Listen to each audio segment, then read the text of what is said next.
Gentlemen, boys, and ghouls, step right up. Behind this curtain lies a ghastly concoction of delight, horror, fantasy, and terror.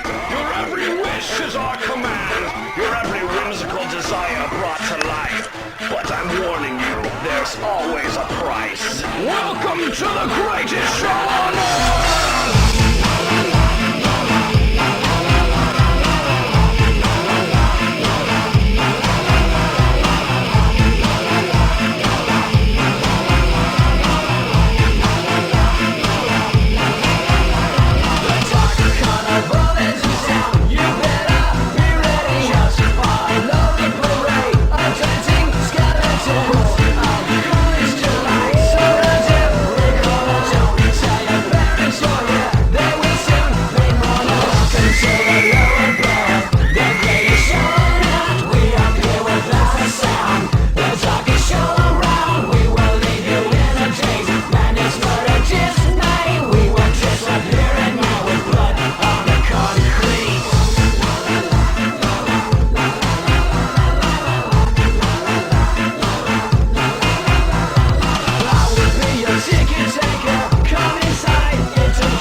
Welcome, dear friends.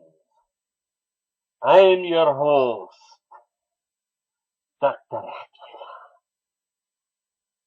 Nah, I don't think so.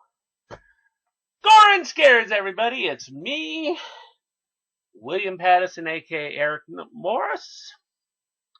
And I want to welcome you to the premiere of Bloodbath Theater. Alrighty, well, you know what? I decided that I don't need a mask to do what I'm going to do. No, only a coward hides behind a mask. Nope. All I need for what I'm going to do is my trusty pork pie fedora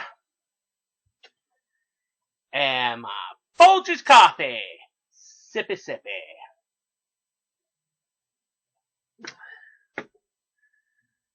So, yep, I am going to do this exactly the way that my inspirations, Bob Wilkins and John Stanley, did it. I'm doing it as myself.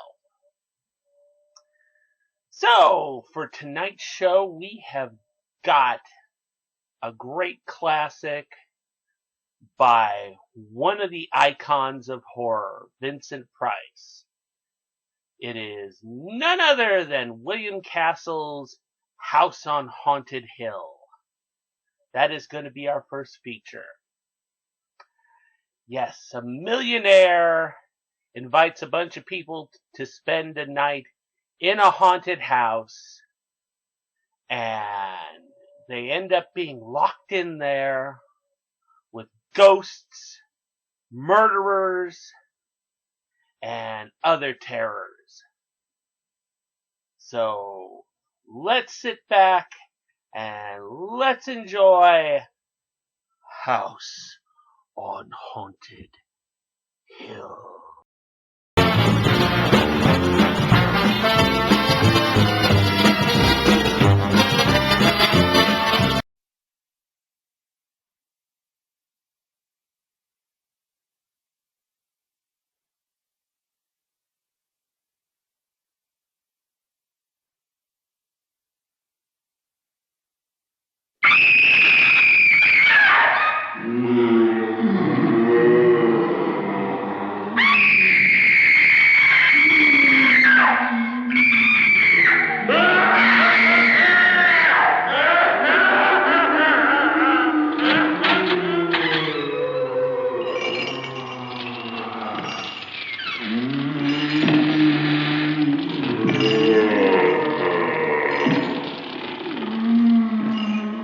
The ghosts are moving tonight, restless, hungry.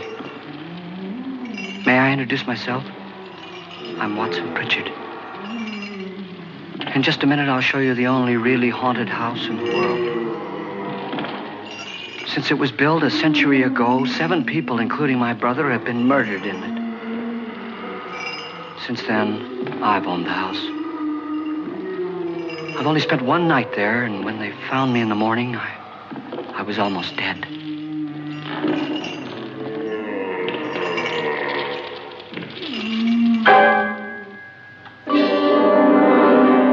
I'm Frederick Lauren, and I've rented the house on Haunted Hill tonight so that my wife can give a party. A haunted house party. She's so amusing. There'll be food and drink and ghosts, and perhaps even a few murders. You're all invited. If any of you will spend the next 12 hours in this house, I'll give you each $10,000, or your next of kin in case you don't survive. Ah, but here come our other guests. It was my wife's idea to have our guests come in funeral cars. She's so amusing. Her sense of humor is, shall we say, original. I dreamed up the hearse. It's empty now, but after a night in the house on Haunted Hill, who knows? This is Lance Schroeder, a test pilot, so no doubt a brave man. But don't you think you can be much braver if you're paid for it? And I happen to know that Lance needs the $10,000 I'll give him, if he's brave enough to stay all night. This is Ruth Bridges. You've no doubt read her column in the newspapers. She says her reason for coming to the party is to write a feature article on ghosts. She's also desperate for money. Gambles. You've already met Watson Pritchard, a man living in mortal fear of a house, and yet he is risking his life to spend another night here. I wonder why. He says for money. This is Dr. David Trent, a psychiatrist. He claims that my ghost will help his work on hysteria. But don't you see a little touch of greed there, around the mouth and eyes? This is Nora Manning. I picked her from the thousands of people who work for me because she needed the $10,000 more than most. Supports her whole family. Isn't she pretty? The party's starting now, and you have until midnight to find the house on Haunted Hill.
Well, where is everybody?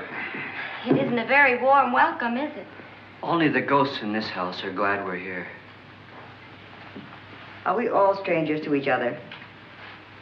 Don't you two know each other? I'm afraid I don't even know your name. I'm Nora Manning. Lance Schroeder. Is Frederick Lauren a friend of yours? I've heard of him, but I've never met him. I work for one of his companies, but I've never seen him. I've never met the man either. Just a phone call. Do you know him? No, Well, then you're the only one of us who does. I don't know him. All the details about renting the house were done by mail. He's quite wealthy, isn't he? Millions. And 5 wives, I believe. 4, I think, so far. A $50,000 party for only 5 people is a little steep, even for a millionaire.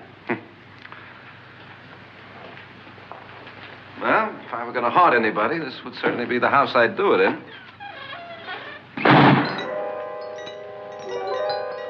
Who closed the door?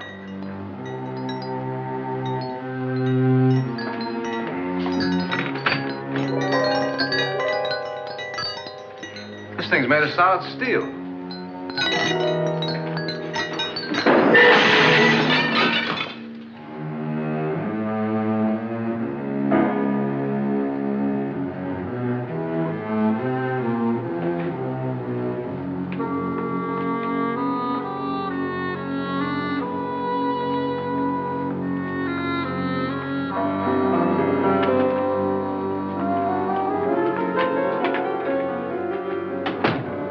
Annabelle, our guests are here, unfortunately still alive.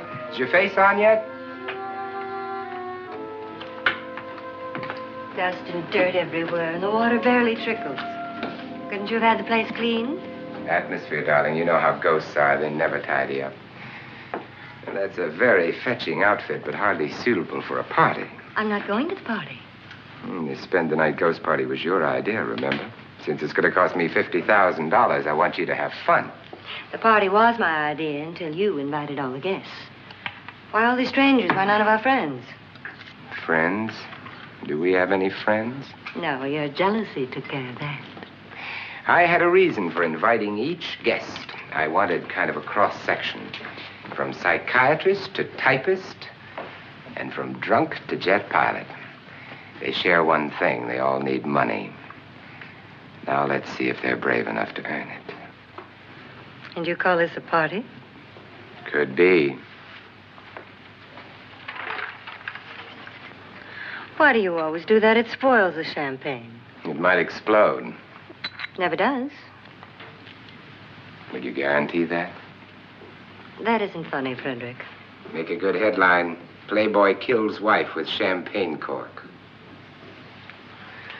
Will you join me? No, thank you. Just a sip might improve your humor. My humor is fine, thanks. And I haven't poisoned it. It's always good to know that. Have some. You'll enjoy the party more. Go on.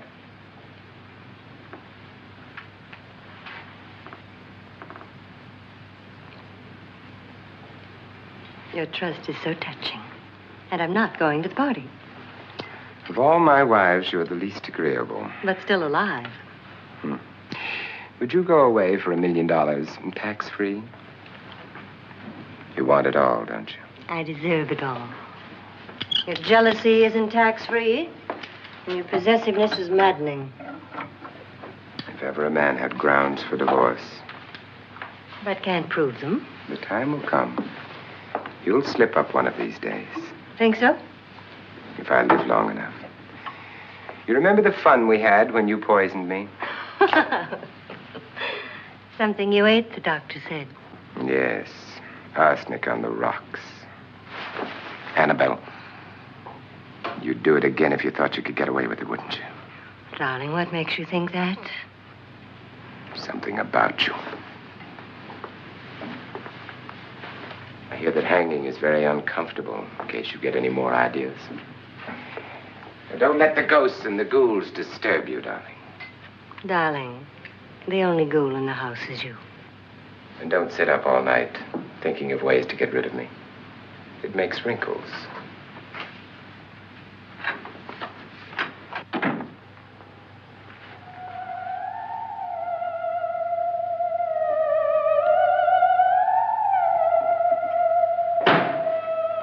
This is what she used on my brother and her sister.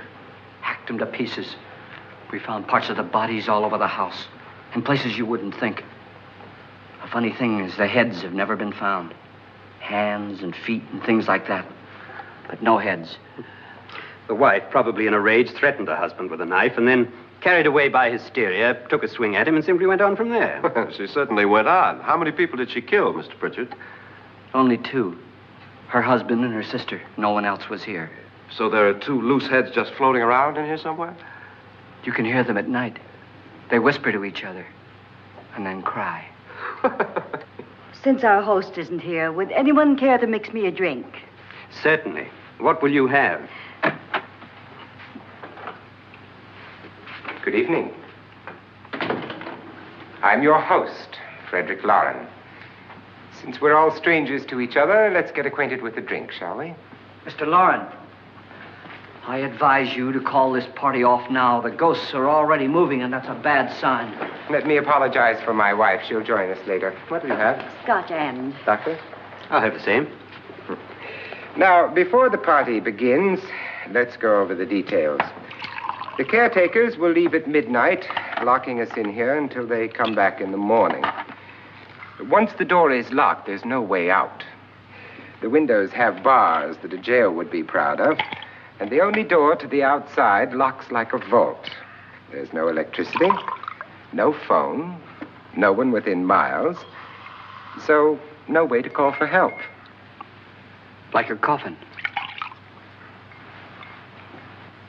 So if any of you decide not to stay for the party, you must let me know before midnight. Of course, if you leave, I shan't be able to pay you anything. I'm interested in your reasons for this, party. Aside from the pleasant company.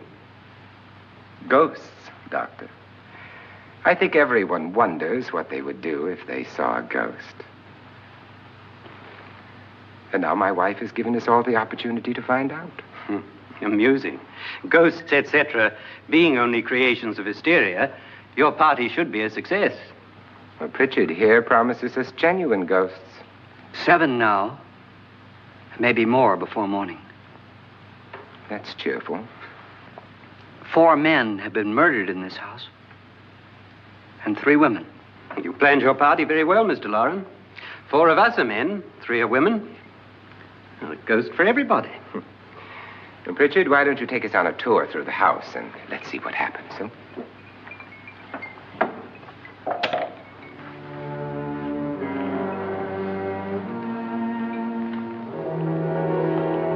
See that stain? Blood. A young girl was killed here. And whatever got her wasn't human. Don't stand there. What do you mean? Where?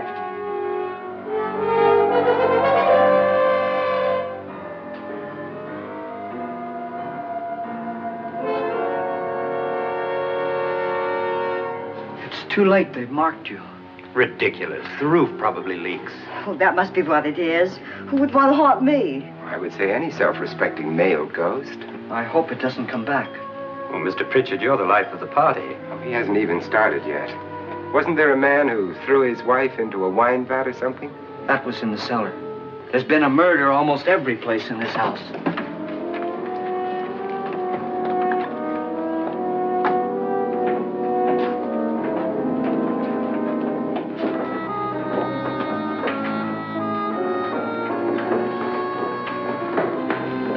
All this belonged to a Mr. Norton, who didn't die here. He was electrocuted later. Mr. Norton did a good deal of experimenting with wines, but his wife didn't think it was any good. So he filled the vat with acid and threw her in. She was supposed to stay down, but the bones came up. It's a funny thing, but none of the murders here were just ordinary. Just shooting or stabbing. They've all been sort of wild, violent, and different. Look out! Thank God she didn't fall in. You mean there's still acid in there?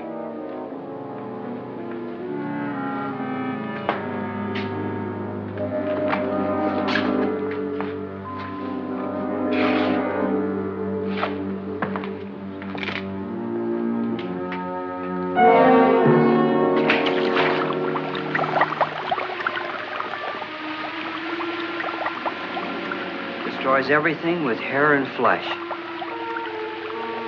Just leaves the bones.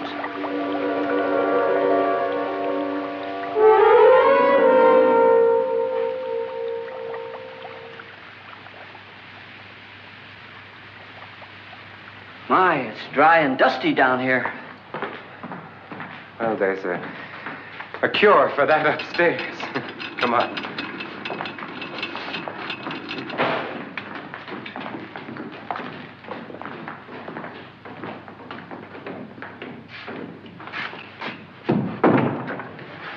How'd you get invited to this party? No. Oh, go on. I mean, what'd he tell you? Mr. Lawrence said everybody'd get $10,000. But he didn't say anything about being locked in. No. He just made a deal with me on the phone, but nothing about having to stay. Aren't you going to stay? If I don't, I lose $10,000. I'm going to stay, too. $10,000. Yeah. You believe in ghosts? I don't know. Well, I agree with what that doc says. You can spook yourself. I've done it in planes. Seen things that weren't really there. Or were they? What are you going to do with your $10,000? If we get it. What do you mean, if we get it? Won't he pay us if we stay? Ah, sure he will. 10,000 is no more to him than a nickel is to us. We were in an automobile accident. Now I'm the only one in the family who can make any money. Boy, I've never seen so many doors.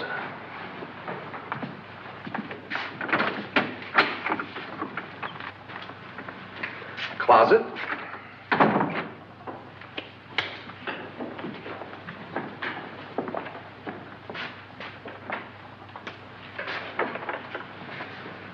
Bottles.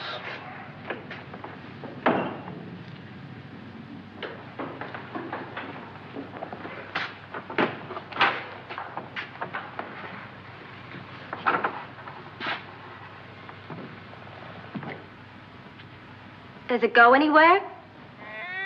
Lance! Lance!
Lance is gone? Gone where?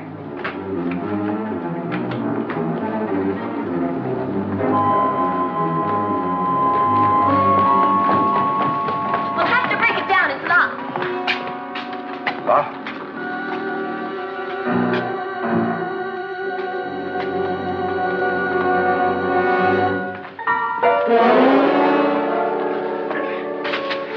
You all right?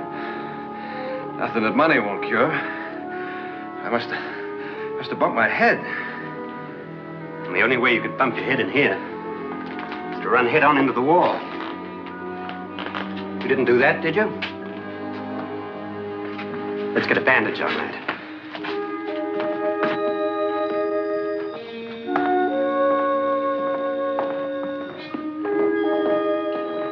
I wonder why they didn't kill him. Who? He didn't bump his head. They hit him. They?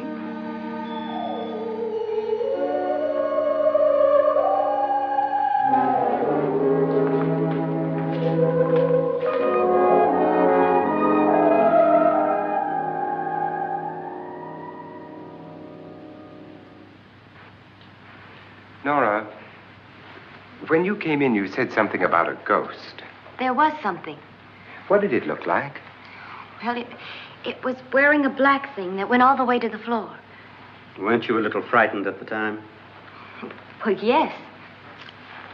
That, Mr. Loren, is hysteria. Well, then, Doctor, how do you explain what happened to Lance? Was that hysteria, too? You better get that checked in a day or so. Thanks, Doc.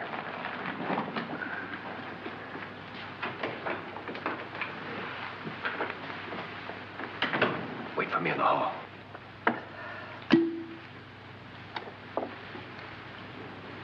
The ghosts are coming closer, Mr. Loren. You really believe in your pet ghost, don't you, Pritchard? Before the night's over, you will, too. Would you like a drink, Lance? No, thanks. I'd like one. Scotch and.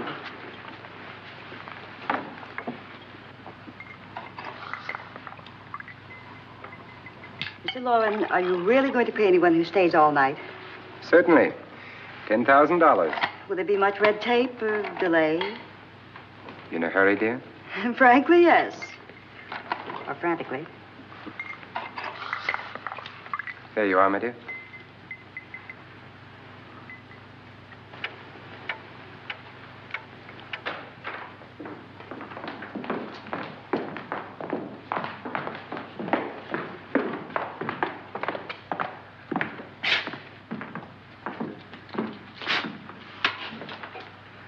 Someone or something was in here when I came in. But where?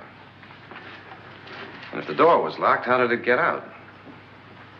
What you saw might have been a ghost, Nora, but what was in here with me was no ghost. I don't know. I was so scared.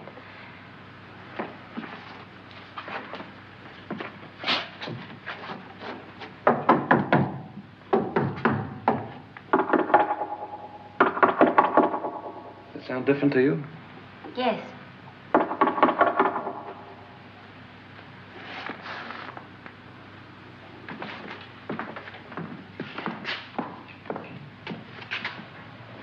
Three, 6, 9, 12. 12 feet.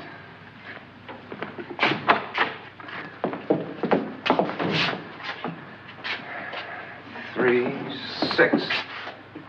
Now, I'm going to knock on the other wall. When you hear me, you knock on this wall.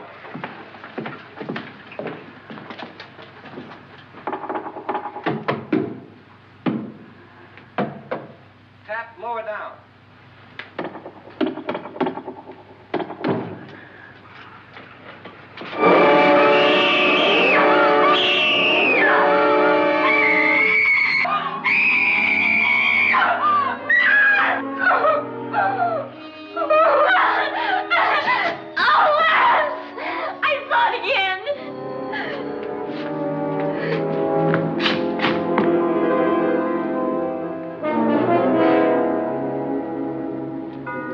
Where'd it come from? From in here.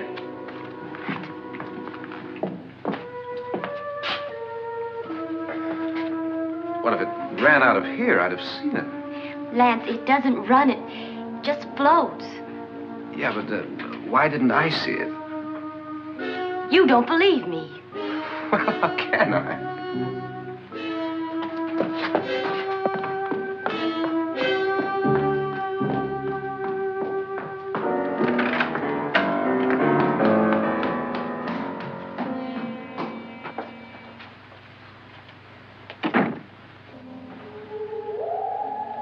I'm Annabelle Loren. You must be Miss Manning. I realize this is a very unusual and I'm afraid very dull party. Wouldn't you like to freshen up?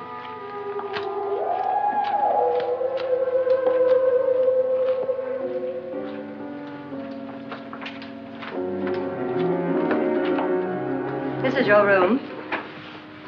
Depressing, isn't it? I doubt if I'll spend much time here. It's going to rain. Perfect atmosphere for my husband's party. Why did you come here? He said he'd give me $10,000. Why did he pick you? I don't know. My supervisor just came and said I'd been invited. How long have you known my husband? I just met him tonight. So? Why you?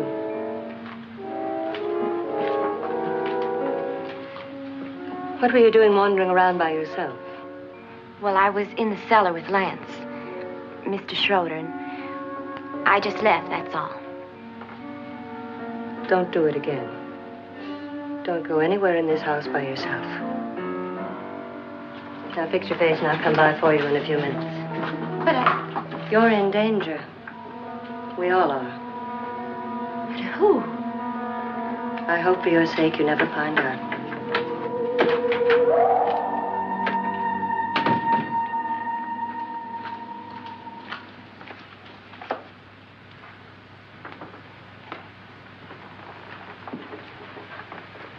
I'm Annabelle Lauren. Were you looking for something? Not exactly. Are you the doctor? No, I'm Lance Schroeder. The pilot. You've hurt yourself. Oh, it's just a bump on the head. Which is my room? I believe this is it. Thank you, Mrs. Lauren. Annabelle Lance.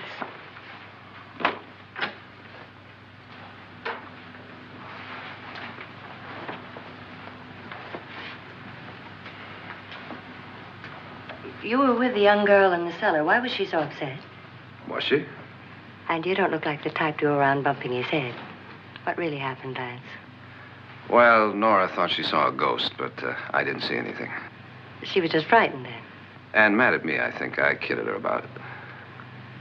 I wouldn't joke about anything else that happens here tonight. Now, don't tell me you're taking all this seriously. Aren't you? Well, I'd like to find out what hit me. Lance. If I need help, may I count on you? Yeah, sure, I guess so. Look, what's going on here anyway? I mean, what is with this party bit? This is no party. He's planning something. Your husband? I wish I knew what it was. Must be pretty big if he's going to lay out 50,000. The money doesn't mean anything. He has a reason for getting us all up here to this dreadful old house. Well, what for? He doesn't even know us. Maybe that's exactly why you're here. Well, what can he get away with? Oh, he thinks that big money like his can get away with anything. You know, of course, that I'm his fourth wife. The first simply disappeared. The other two died. Lance, I don't want to join them. You mean he, Oh, his doctor said they died of heart attacks. 2 girls in their 20s. Well, what can he do? My husband is sometimes insane with jealousy. Nothing matters to him then. Please be careful. Would he hurt you? He would kill me if he could.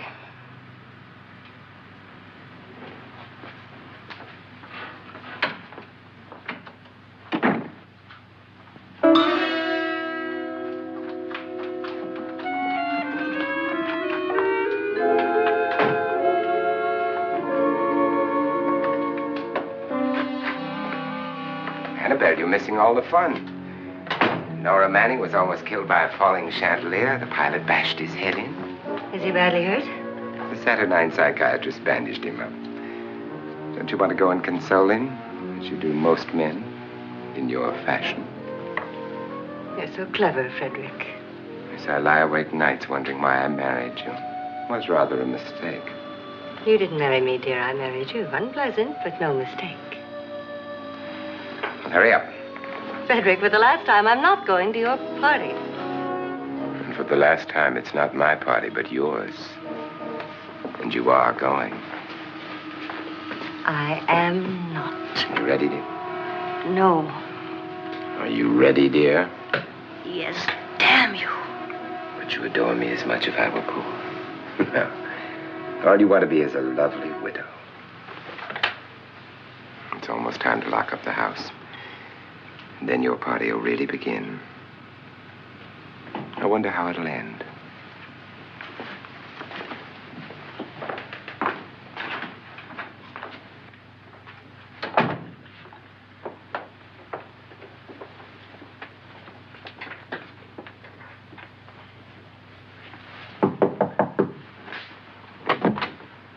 It's close to midnight, Lance. Okay. I'll be down in a minute.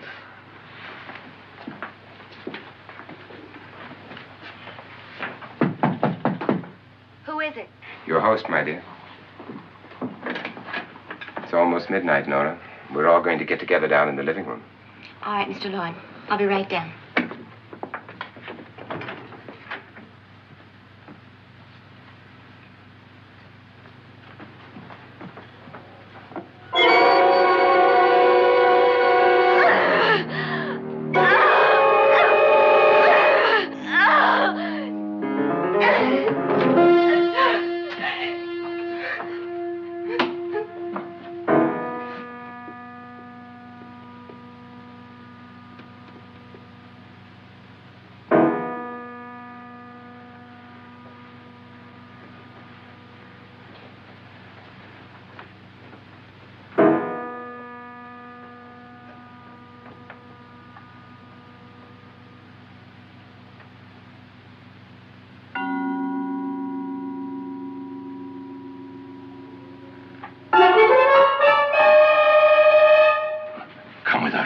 Come with us before he kills you.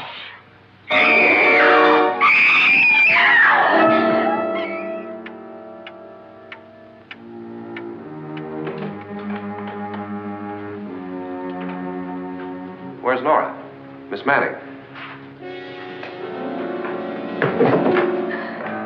I don't want to stay here. Nora, what happened?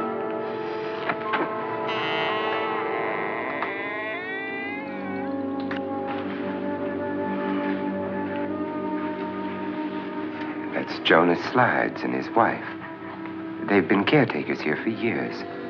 She's blind, you know. I'm not going to stay here. Well, Doctor, it looks like we have a real case of hysteria on our hands. I think she's just a little upset, not hysterical.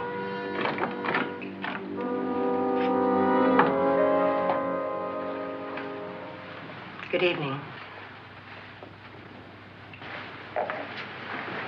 Hello, my dear. This is my wife. These are our guests. Ruth Bridges, Dr. Trent. You know Watson Pritchard, of course. Nora Manning, and this is Lance Schroeder.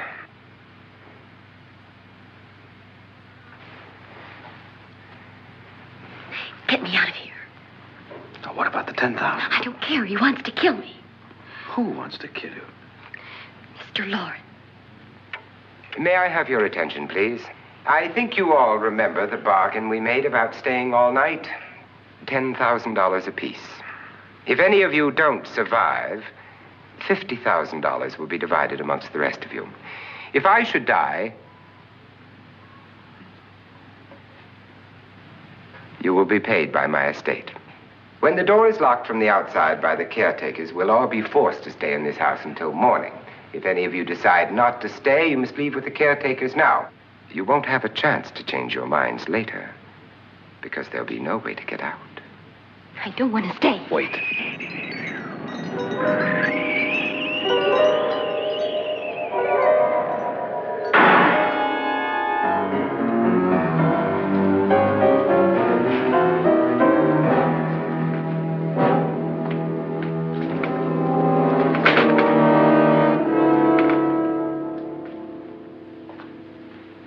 It isn't midnight yet. Who told them they could leave? They never leave before midnight. Well, they've gone now. I was going to ask you whether you wanted to stay or not, but it seems that the caretakers have made the decision for you. We're all locked in now. But I don't want to stay. I'm sorry, my dear, but it's too late now. Darling, haven't you had enough of the silly game? Get some cars up here for these people and let them go home. But pay them first. This is your party, remember? In spite of my wife's faith in my ability to do the impossible, we will all have to stay in this house until 8 o'clock in the morning. But we have some party favors for you in these little coffins. This is my wife's idea. And I must say, I think it's rather dangerous. I suppose you all know how to use one of these things, but in case you don't, you just press down on this lever with your thumb and then pull the trigger. You see, they're loaded. These are no good against the dead, only the living. Doctor? Lance? Nora?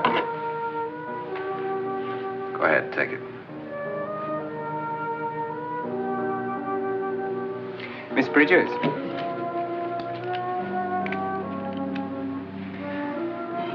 And here's yours, dear. I don't need it. It was your idea. Who knows, you may want to use it on me before this night is over. Throw these guns away. They won't do you any good. I agree with Pritchard on that point, although not for the same reason. Dr. Trent,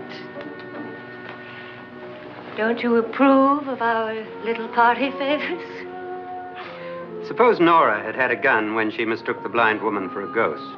I don't think anyone else is going to walk around in total darkness.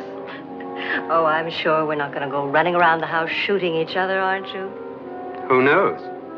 Fear makes people do amazing things.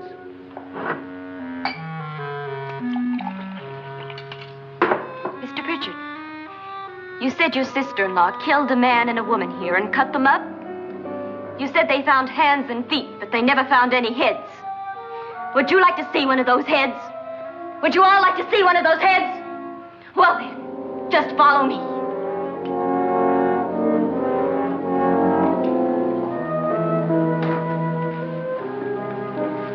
Darling, I really don't need this.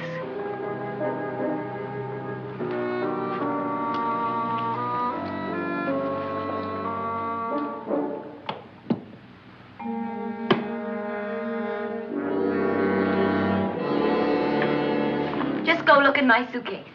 Just go look.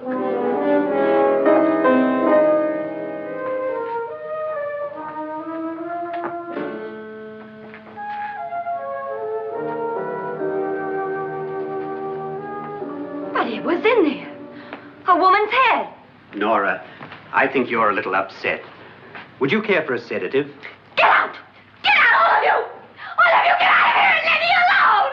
Just get out of here!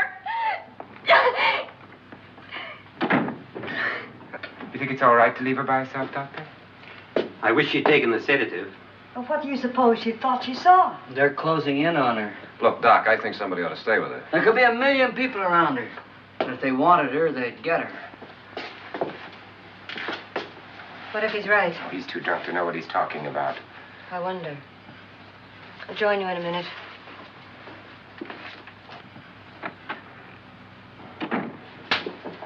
Do you think it would do any good if you went in and talked to her? Well, do you think there really was a head in her suitcase? I don't know. A thing like that would put me right over the edge. Look, would you sort of stay up here, in case she needs help? All right. I'll be in my room. Just call it. Thanks.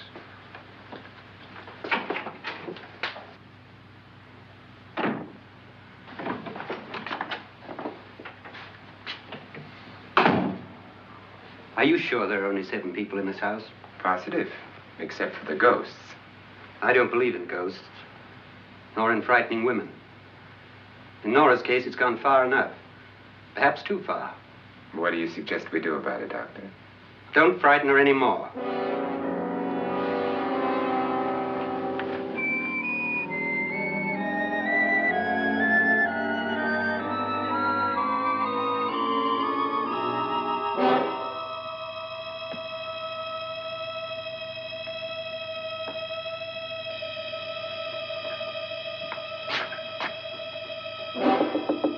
Nora?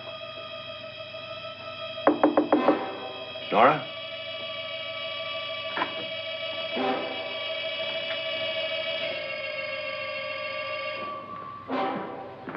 Nora?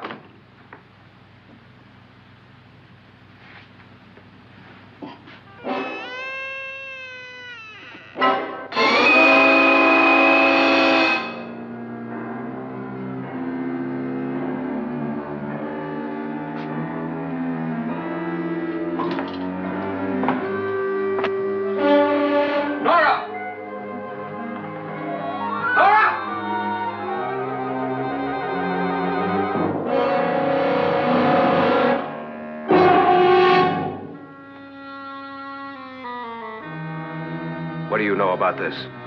They've taken her. In a little while, she'll be one of them. Where's Norton? Where is she? It's too late. It's too late. You'll never find her again. Pritchard, if you know where she is, you better tell me now. She's gone. She's gone with them. And there's nothing you can do about it.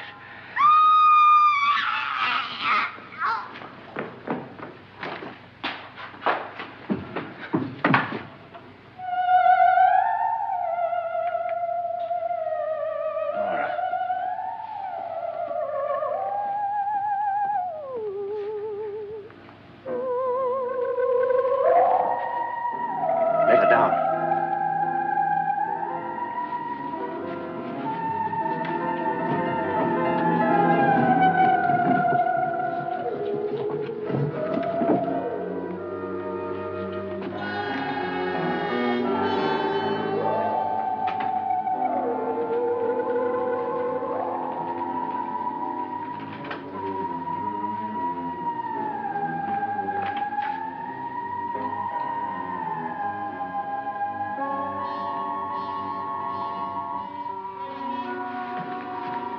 Nora? She's dead, Mr. Loren. Your wife hanged herself. Suicide.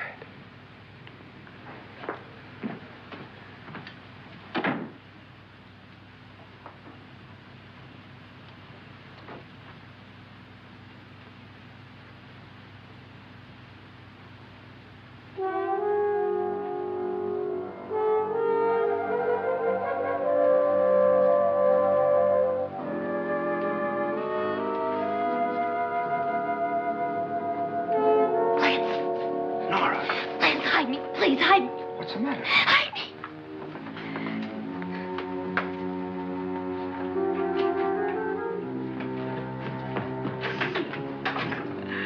He tried to kill me. He grabbed me and choked me and put me in that room.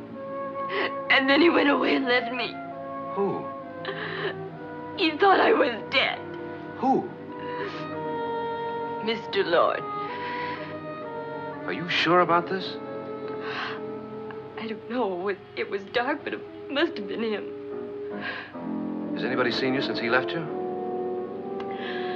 I heard some people in that room, but I went by and nobody saw me. Mrs. Loren is dead.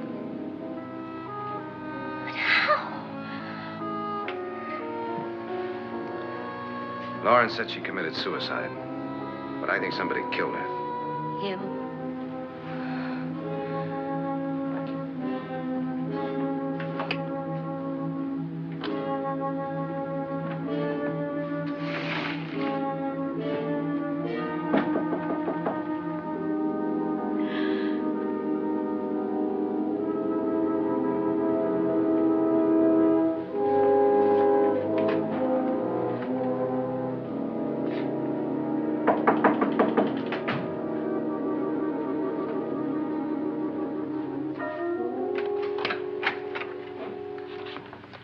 I'm sure you've come to the same conclusion I have. Yeah, I think so. Well, let's all have a meeting, discuss what to do. The living room? Okay, in a minute.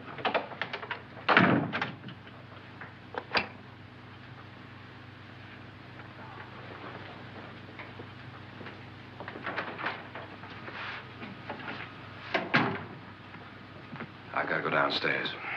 Now, you lock yourself in here and don't let anybody know you're here. If he thinks you're dead, he won't come here. And I'll get back as soon as I can. You'll be all right. And if you have to, you use it.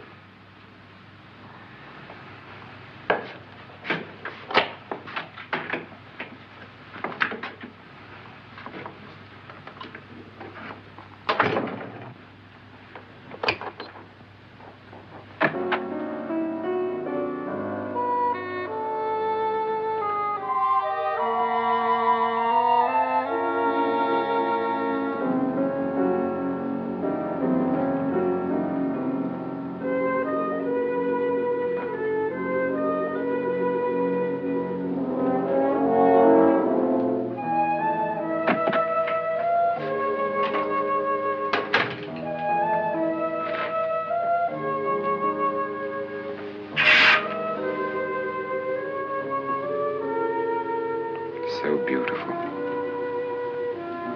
So greedy.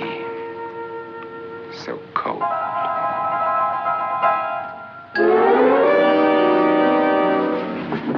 What are you doing in here? Wait. Don't wait. What do you mean coming in here? I didn't want them to take her away. You're drunk. They will if you don't watch her. You're drunk. All right, out with it, Bridget. Why did you come into this room? I'm the only one who understands. Understands what? Your wife isn't there anymore. She's already joined them.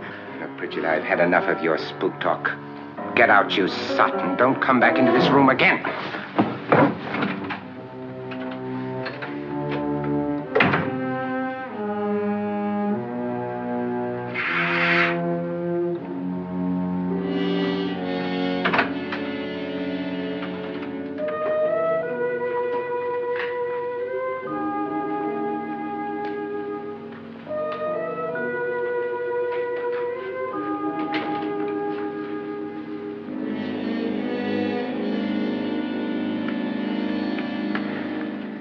Where's what's-her-name? Nora. I didn't disturb her since I don't think this concerns her. No, you're right. Mr. Loren, isn't there some way we can get out of this house now? No, none at all. We could try breaking out. The only door to the outside is made of steel. The bars of the windows are set in solid stone. We gotta stay. I'm not afraid of your ghosts, Pritchard. But I am afraid. When we came here a few hours ago, the only thing we had in common was the $10,000 we'd get. Now, however, we share something else. The death of Mrs. Loren. So far tonight, one of us was almost killed by a falling chandelier. One of us was mysteriously slugged. One of us has been driven to the brink of absolute hysteria. And one of us is dead. Were these accidents? Suicide? And we must stay here for 6 more hours. 6 hours? 6 of us. Time enough. Who'll be next? How will it happen? Let me ask you a question, Doctor. You were the first one to see my wife there. Did you also see anything that she could have climbed up on and then jumped? No. Did any of you? There was nothing. How then did she get up there so high? Exactly, Mr. Loren. How? She couldn't have pulled herself up there. She couldn't have dropped from the ceiling. Do you think your wife killed herself? No. She was murdered by one of you.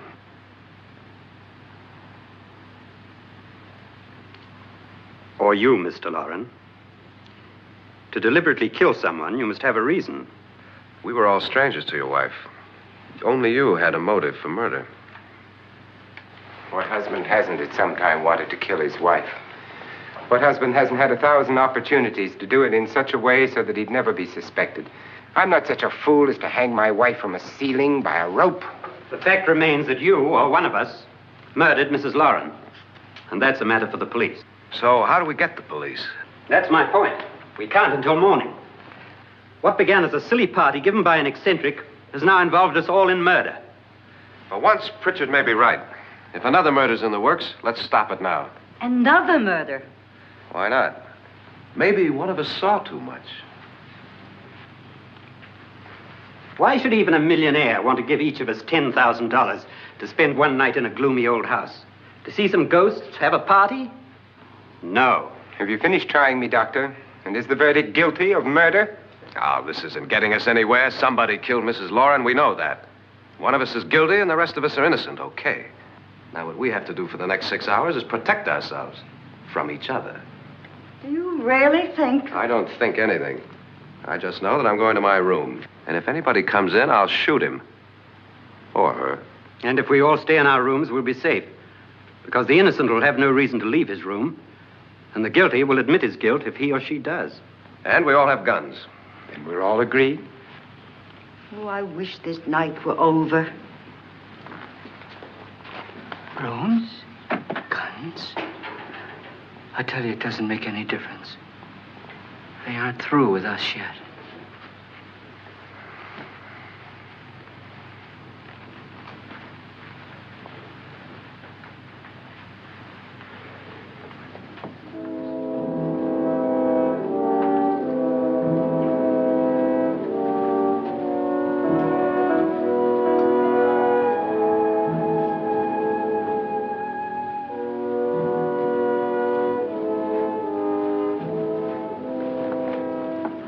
What's the use of saying goodnight?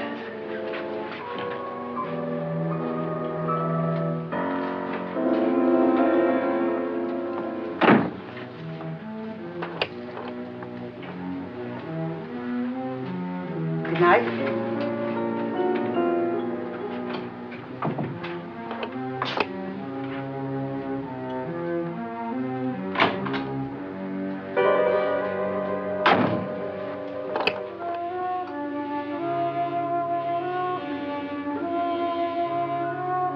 Good night, Doctor.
Okay? They've all gone to their rooms and locked themselves in. Lance, I've been thinking. It was so dark down there. Maybe it wasn't Mr. Lorne. It was him, all right. He tried to kill you, and he did kill his wife. How can you be so sure? She tried to warn me, asked me to help her. The doc thinks he's going to try and kill one of us. Now, there must be a way out of this place, and I'm going to find it and get the police before he does. I'm going with you. Well, if he finds out you're alive... No, Nora. You're safer here than any place else. Now, just lock yourself in and keep quiet.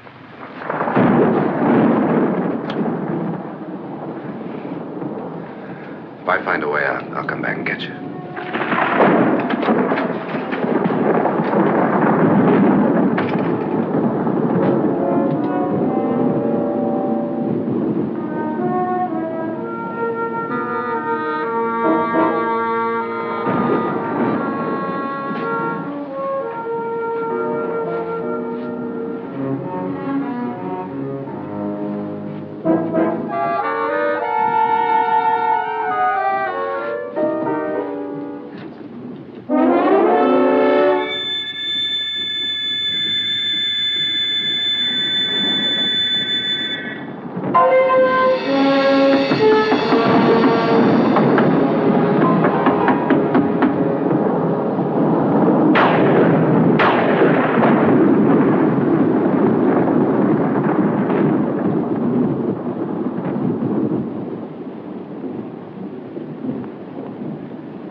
And admission of guilt, Doctor?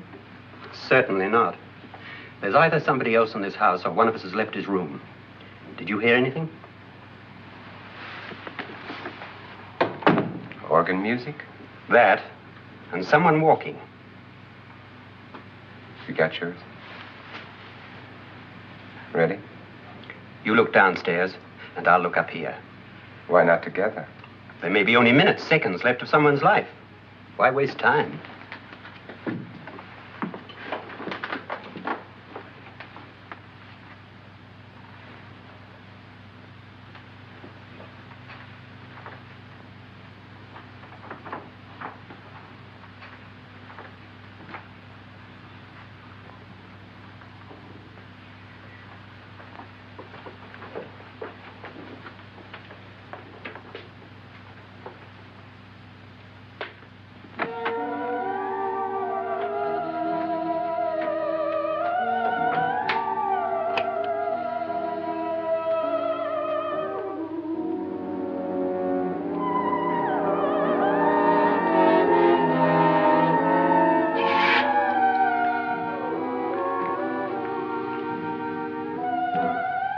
It's almost over, darling.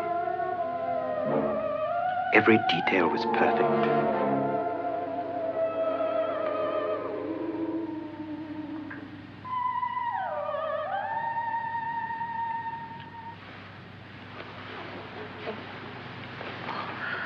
What's happening? We've done it. A perfect crime. Beautiful. Has she killed him? Not yet, but she will. Get me out of this hanging harness. What's taking that girl so long? What time is it? At first, I couldn't get Nora to want to protect herself with a gun. But after you appeared at the window, everything began to work just as we had planned. You were wonderful. Just the touch that finally drove her into complete hysteria. It'll be worth all of our planning, darling. Where's Nora now? What's happening? On her way to the cellar. So scared she'll shoot the first thing that moves. And Frederick? On his way to the cellar, too. David, are you sure none of them will suspect us? Of what? An hysterical girl accidentally shoots somebody? Who would suspect that we planned it that way, that we drove her to it? What about my suicide? But just a ghost party gag. We'll claim it was a dummy since I'm the only one who touched you. And the caretakers? But they had no idea what they were really doing. What about Nora? She's not stupid, you know. Darling, believe me, everything we planned is working perfectly. Nora is sure Frederick murdered you. She thinks Frederick attacked her in the cellar, not me. And now Nora's almost out of her mind with fear. The heads, the music, you're hanging. I tell you, when Frederick walks in there, she'll shoot him. It's taking too long. David, you ought to be there.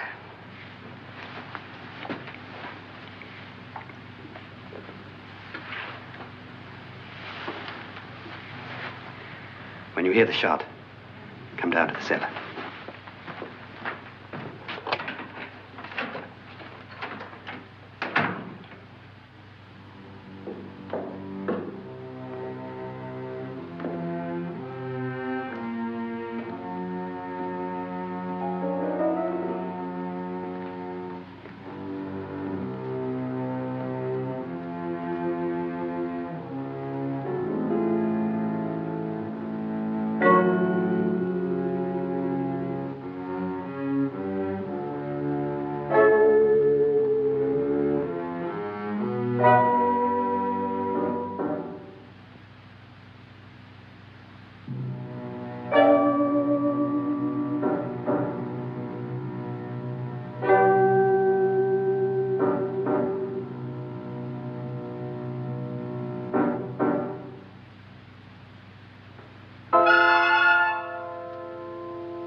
David?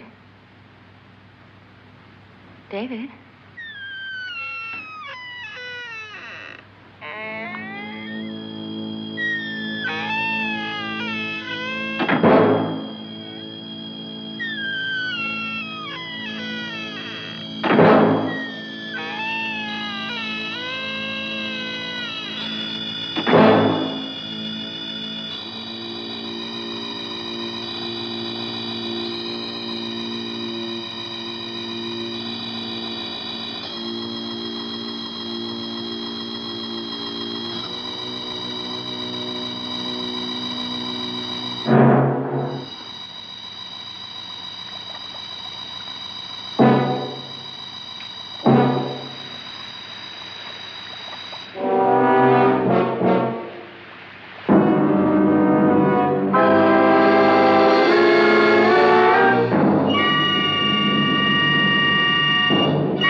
At last you've got it all.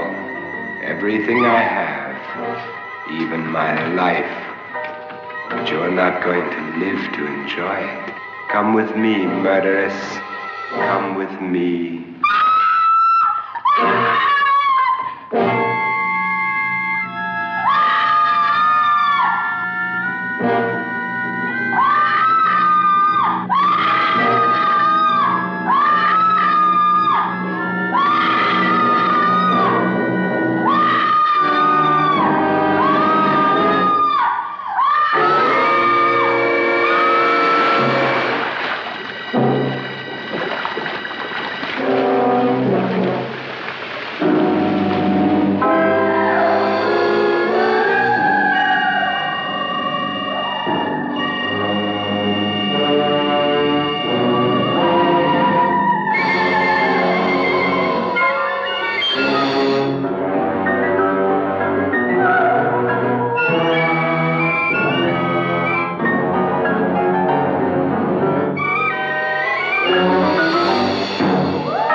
Was indeed perfect. Only the victim is alive and the murderers are not. It's a pity you didn't know when you started your game of murder that I was playing too.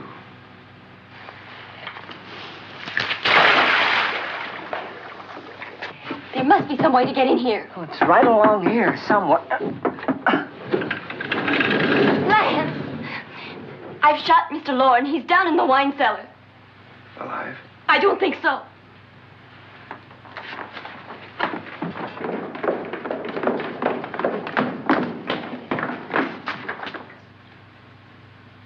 It's him. He's alive.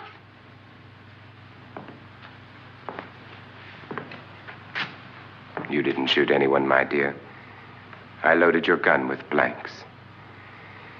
I can tell you all now. Trent and my wife were planning to kill me. They failed. Trent tried to throw me in the vat. My wife stumbled and fell. I'm ready for justice to decide if I'm innocent or guilty.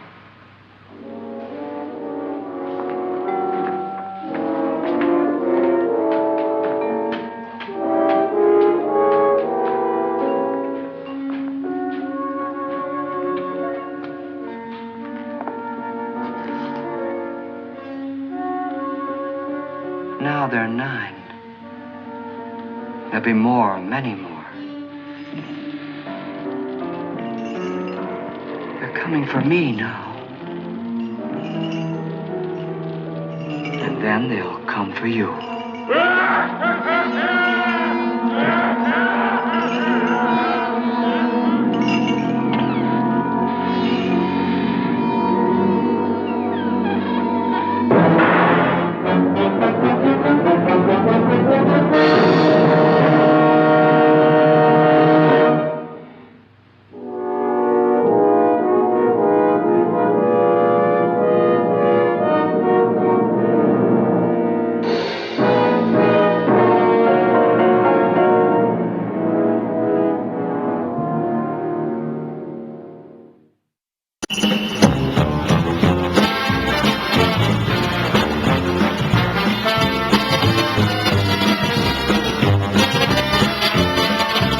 Well, welcome back.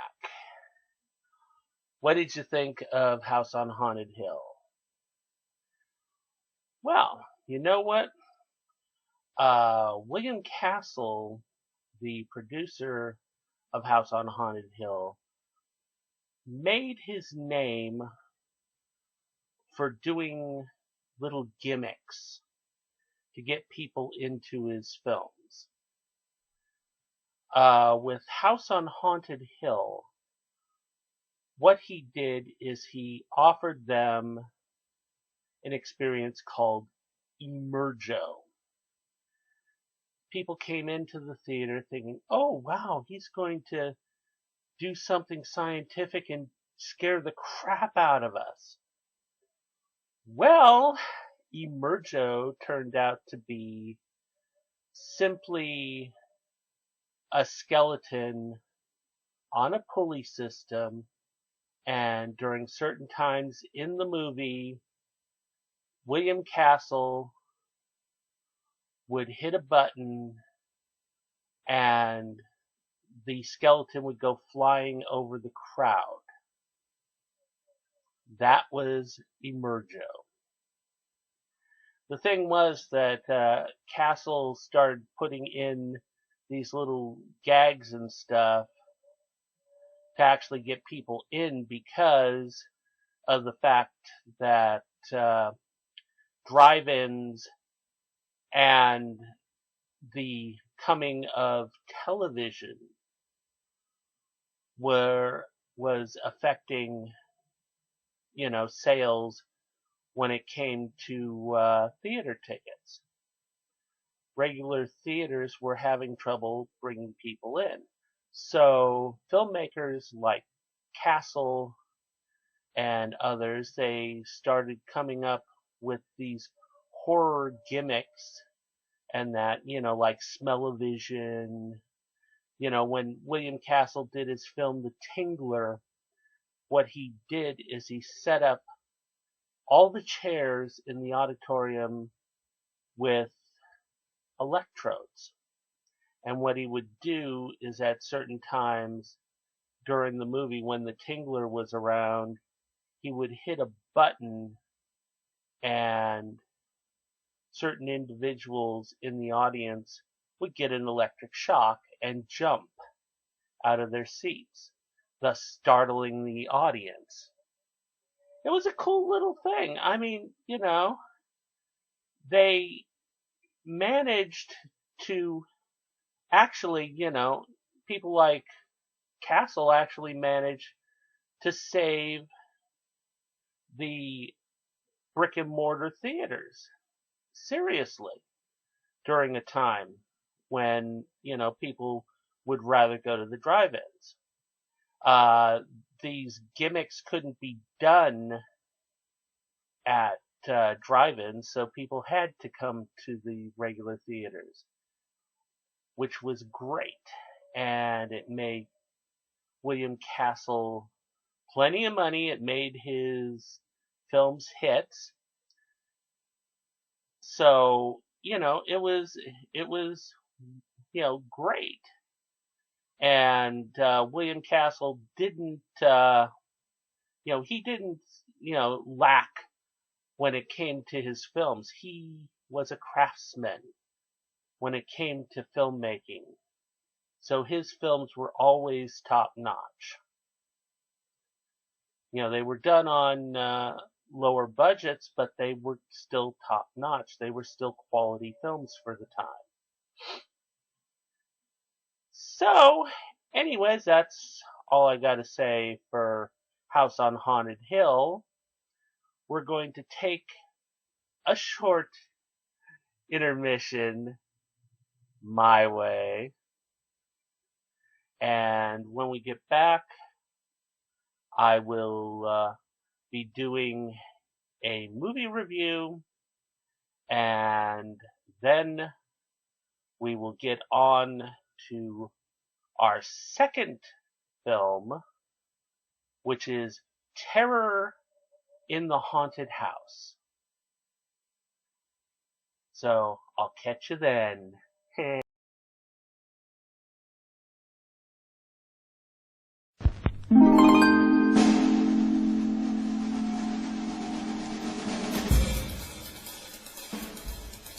Hello, and thank you for your business.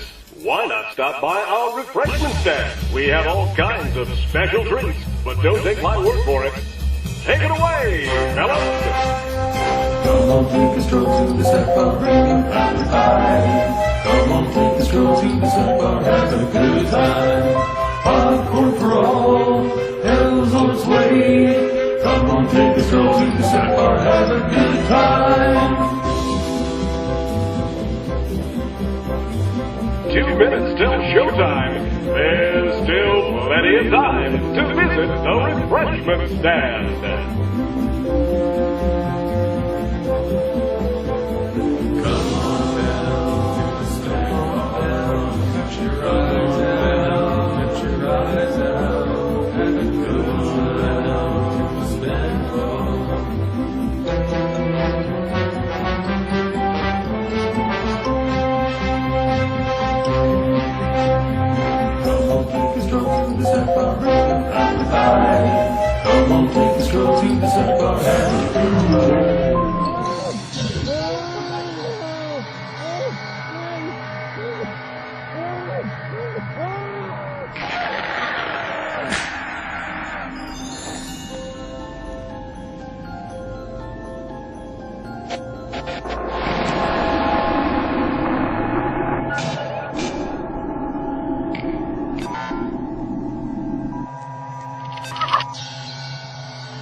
Come on, take a stroll to the snack bar, have a good time.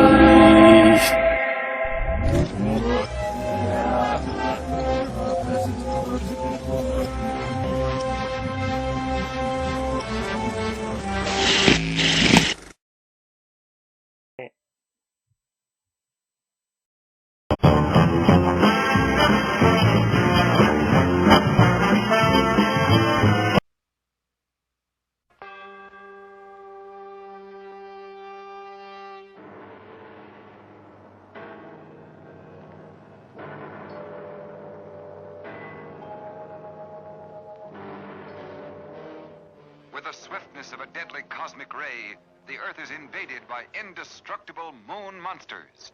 Their ghastly mission, death for all humans.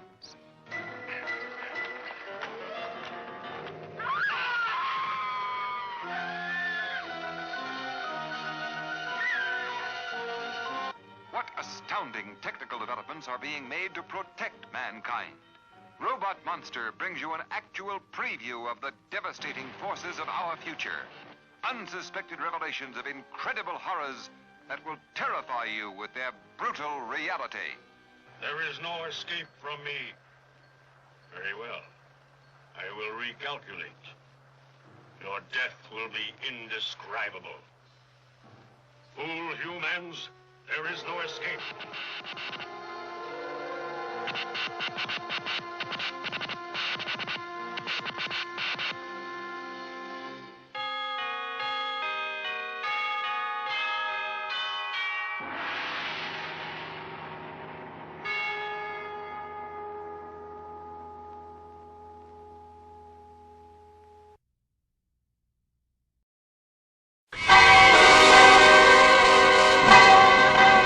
This alarm fills the night with terror, for high on a mountainside, a mysterious fear such as no human being has ever seen before.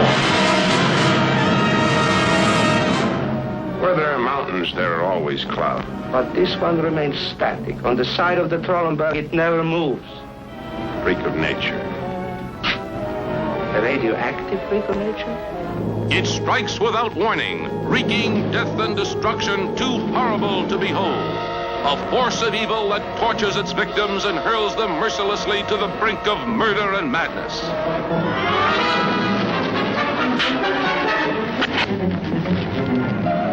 What is it? And what does it crave, this creeping horror that hungers and thrives on human flesh, while it inhabits its own silent world that no man can penetrate? No one is safe from its spell of destruction. A cold, hypnotic stare striking fear into the hearts of all, creating a frenzied nightmare for those who behold it. The cloud is splitting up. Splitting up? There are 4 of them now, and all moving this way.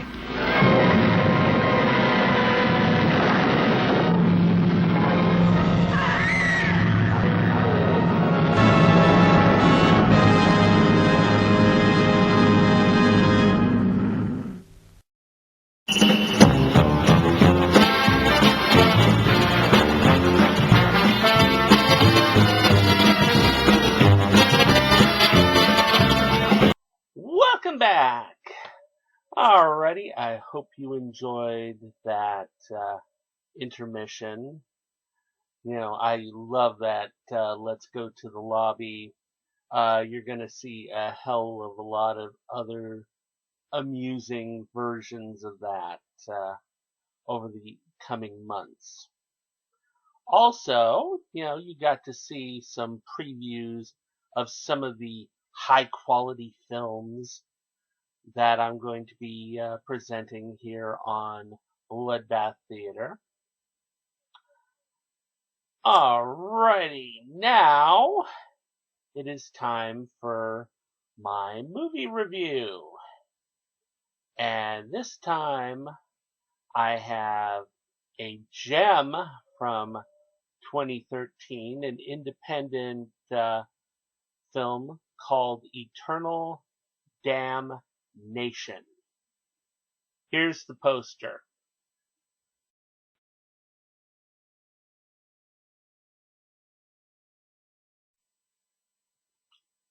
Eternal Damnation stars writer, director, and lead actor Alan Del Tufo. He plays a mysterious man who is trying to protect a young woman in a small town. She's an assistant at a bakery. And the thing is, for some reason, demons are after her. For something that she doesn't even know. And the thing is that there's also a detective who's dealing with deaths of people, mysterious deaths where the people are losing their eyes and they're having their heads cut off and their bodies are being dismembered and stuff. You know, all kinds of fun stuff. So anyways, this mysterious guy named Ryan, he keeps protecting the girl. She finds out that she is part human, part angel, I guess you would say. Seraphim. I guess that well, they called it Seraphim in the film. But anyway, supposedly Satan needs to take a body at a certain time, and there's a chosen body that he has to take over on a certain day, which is her birthday. So this mystery man, Ryan, keeps saving her. You know, her best friend gets possessed by a demon and tries to go after her. The plumber that came over to fix the sink in the apartment that she shares with her roommate, he gets turned into a demon. There's like this psycho S&M guy who they have, you know, the police have locked up, and he knows all about this because, in fact, he is actually a demon. And he gets out of jail and he changes bodies and goes into an attorney. But anyways, yeah, you know, it's a big movie with a tiny budget, basically. You know, the Alan de Tufo was trying to do a film like The Prophecy on a shoestring budget, and it showed. I mean, you know, he used a video camera, and you know, he had to use CGI effects. I mean, you know, some of it looked very hokey. But the one thing that I can say for this film was that it was entertaining. It was interesting. It kept you interested. And the hokiness was something that was actually charming about it.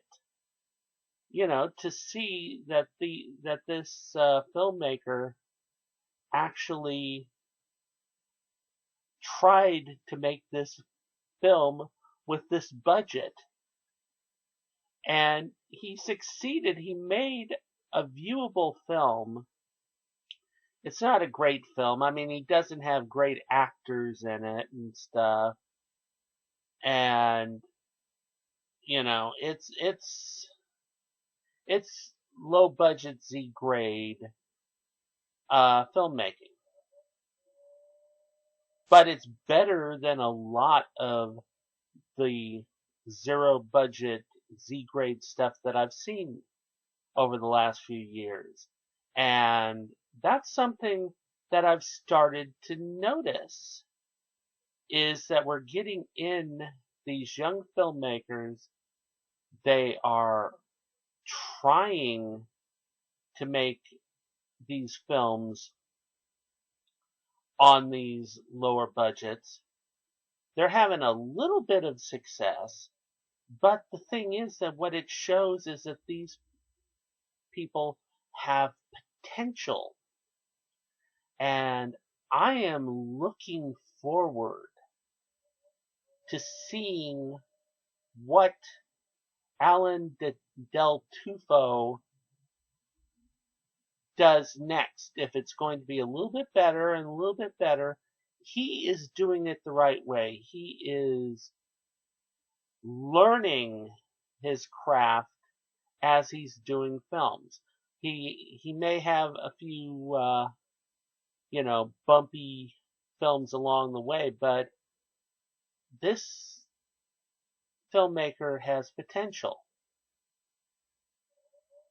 So I am honestly going to give this a rating of 3 out of 5 because I was thoroughly impressed. Okay. So now let us go on to our next film, which is Terror in the Haunted House. This is another film that was made in the late 50s, and it had a gimmick that was called sacromia. And what it was that they would put subliminals in the film, like pictures of a ghost or something, 2 hearts, the word blood in there, and try to trick the viewer's subconscious into reacting to these subliminal images. Interesting, I mean, the film itself, it's a low budget gothic horror story. It's a mystery and all that, and it's about a girl who thinks that she's losing her mind, and her husband moves her to this old house, and strange things starts happening. Well, anyways, I'm not gonna give away what little plot there is to this film. So let us go and check out the Terror of the Haunted House.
Branches of the old trees, I see the house again. It sits there waiting for me. Silent, malignant, a place of unspeakable horror. There is no one there now. On a mailbox beside the driveway, I can make out the name of the people who lived there once. Tierney. But the Tierneys must have all gone away a long time ago. And the house stands like a moldering tombstone to a world that died. There is an old-fashioned knocker on the door.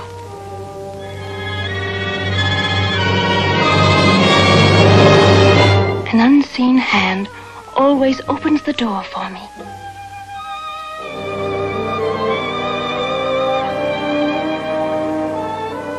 I always go up the shadowy stairway as if I know exactly where to find the answer to what has drawn me here.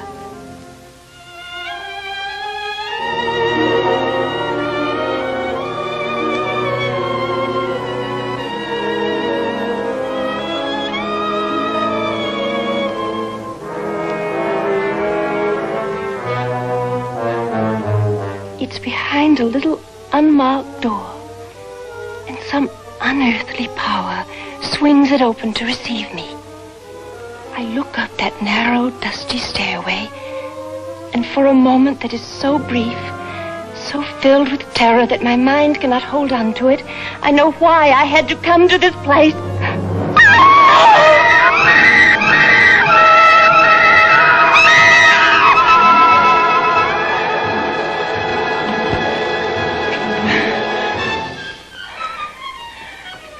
Did I go up the stairs this time, Doctor? No, it was the same as before. You almost bring yourself to see the truth, and then you... But what truth?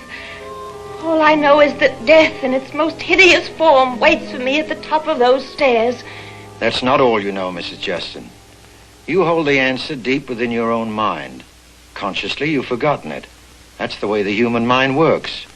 Whenever something is too unpleasant, too shameful for us to entertain, we reject it. We erase it from our memory. But the imprint is always there. Nothing is ever really forgotten. But don't all of us do things we're ashamed of? We wouldn't be human if we hadn't. And I'm quite human, Doctor.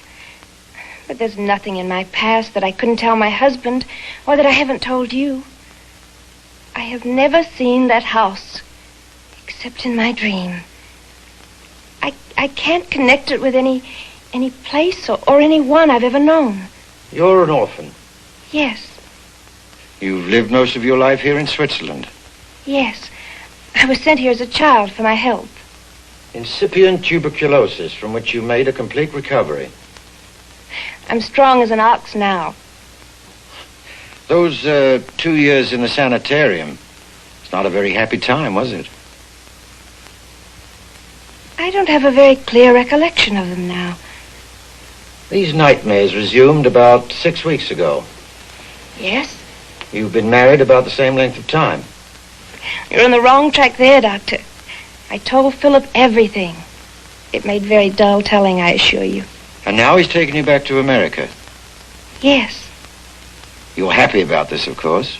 I couldn't be happier. I love Switzerland, but after all, America's my real home. Well, perhaps it's for the best. These dreams may have some associations for you here in Switzerland. If so, I think it's quite possible you may leave these behind, too. At least we hope so. Well, that's certainly good news, Doctor. Dr. Farrell. Yes? You don't believe there's really any connection between my dreams and my marriage, do you? No, I merely noted the coincidence. But several times you suggested Philip come to see you. Why? I do that in most cases, Mrs. Justin. Sometimes the husband can be very helpful. Well, I know he always intended to come, but he had such a short time in Switzerland, and he loves to go up in the mountains alone. Mrs. Justin, your husband came to see me 2 weeks ago. Oh, yes, I believe it slipped my mind. Was it helpful, Doctor? I believe you've known your husband a very short time. Yes. We had what you call in America a whirlwind romance. Then whatever's causing these dreams occurred a long time before you met Philip Justin.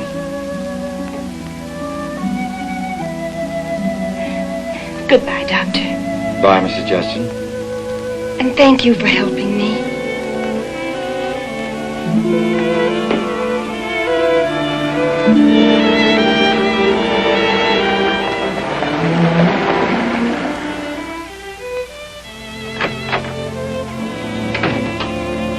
Darling, I'm back. I've got everything. Tickets, passports, money, smallpox certificates.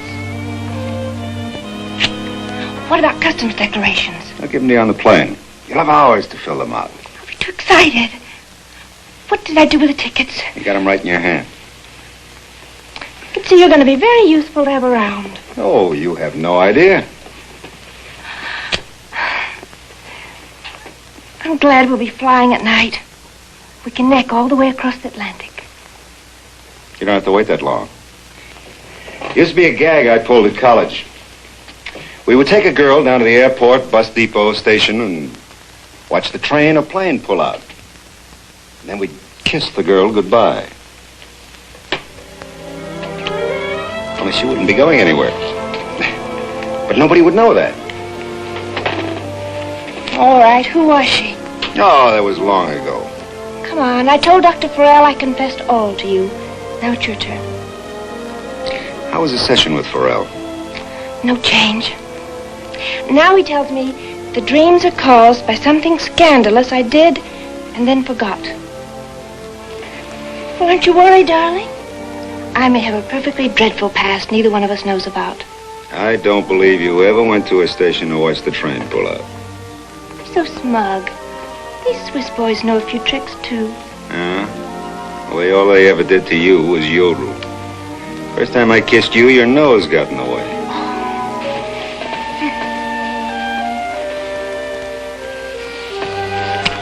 Ooh, you're learning. Keep on teaching, Professor.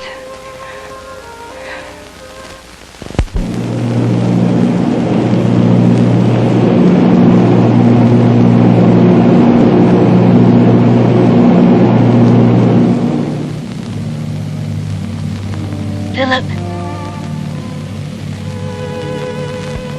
What is it, you had a dream? No, I wasn't sleeping. I just remembered something awful. I forgot to have the initials in my luggage changed. Well, it'll get through customs anyway. But they're all marked SW. Your family might think we're not married. I don't have any family, Sheila. Well, you never told me that, Philip. So much I don't know about you. Doesn't matter. Not really. But I want to know everything you did before you met me. What you do, where you come from, how you got along without me all these years. All these years I've been looking for you. I try to get some sleep. All right. Philip. Yes? Why didn't you tell me you went to see Dr. Farrell? I did tell you. Don't you remember? No. I guess I didn't hear you.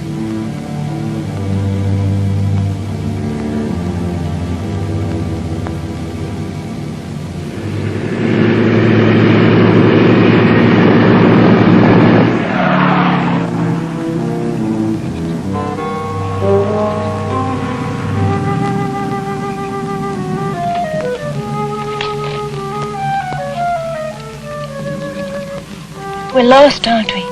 No. No, it's the right road. It's creepy looking. I wish we'd stayed in New York.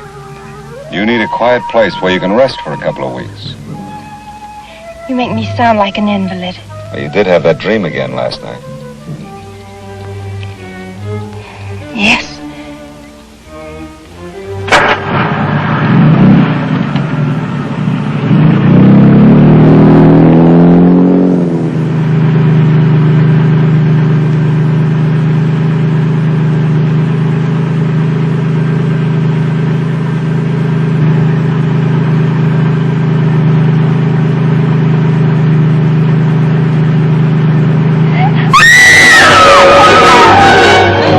Turn around.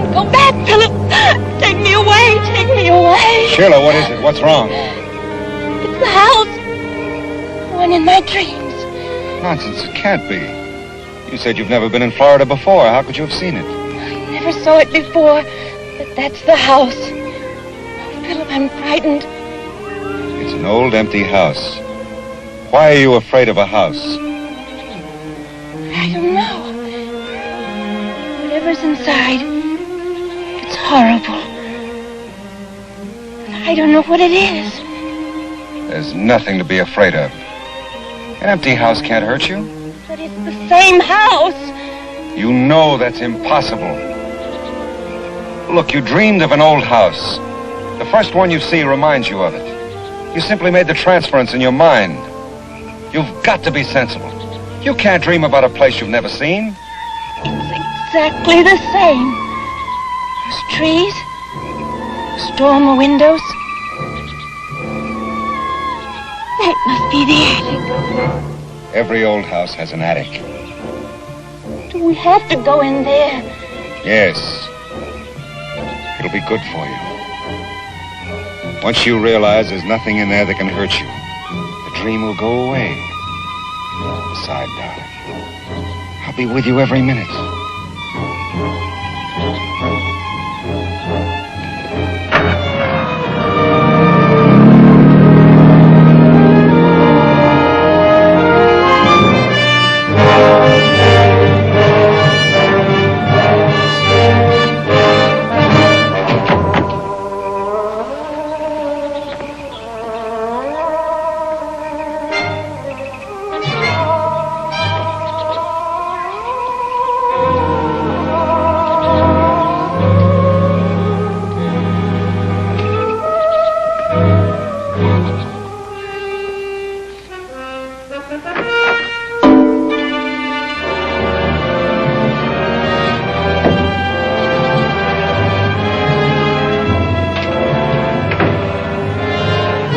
Here. I'm Jonah, the caretaker. And I'm Justin, the new resident. Oh, you come to the wrong place. This house ain't never rented. It is now. Well, they would have told me about it. I've just told you we've rented the house. We're going to live here. Now you know. Lie down.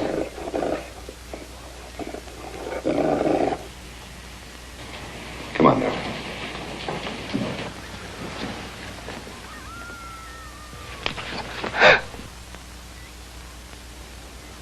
Philip. Don't be frightened, darling. I'll go out and get the bags. You wait right here.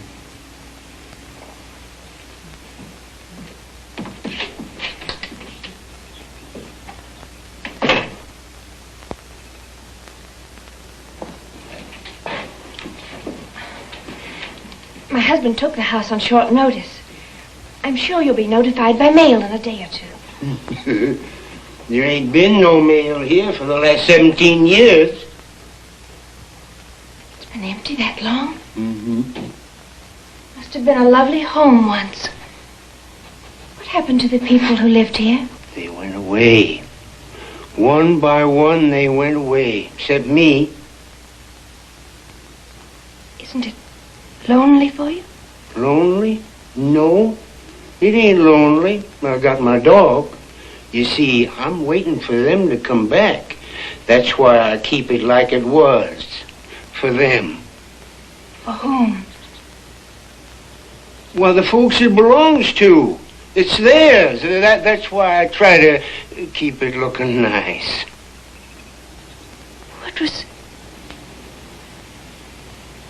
What's their name? You carry the bags upstairs and we decide which bedroom we're going to use.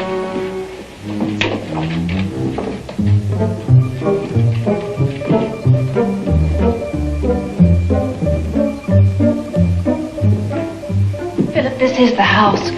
I know every step before I take it. I go up there. Along the railing to the left, there's a bedroom. Hideous wallpaper. Huge, awful-looking flowers on it. You never mentioned going into a bedroom in your dream. No, I didn't. Maybe I see it as I go past.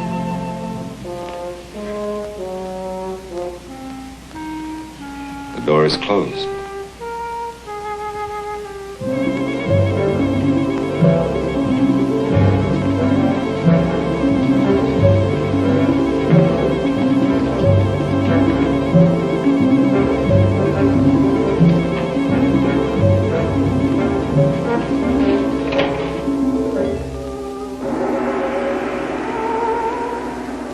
Sheila.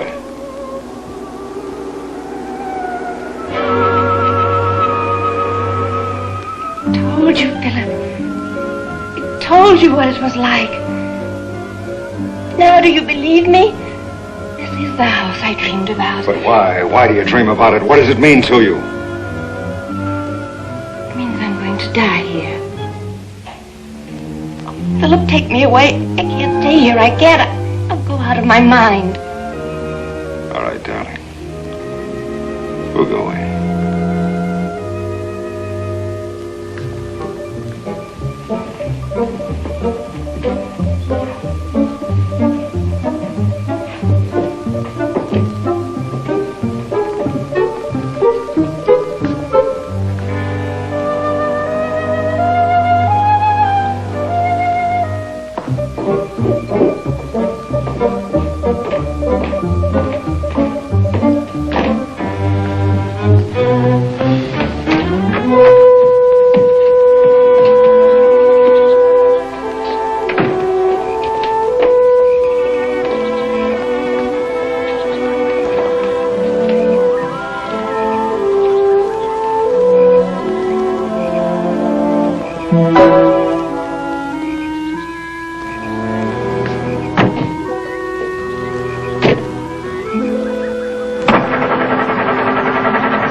Got a spare can of gasoline? It isn't that. The tank's half full.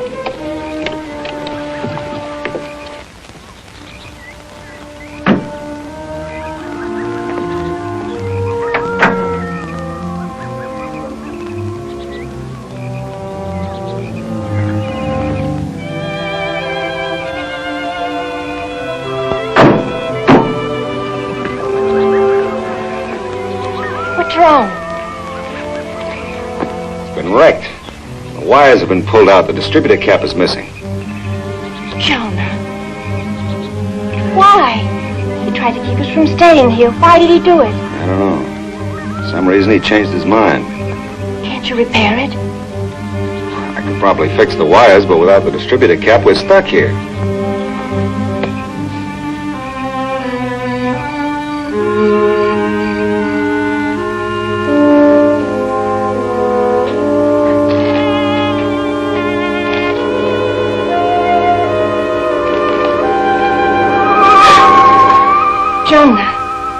The name is on the mailbox.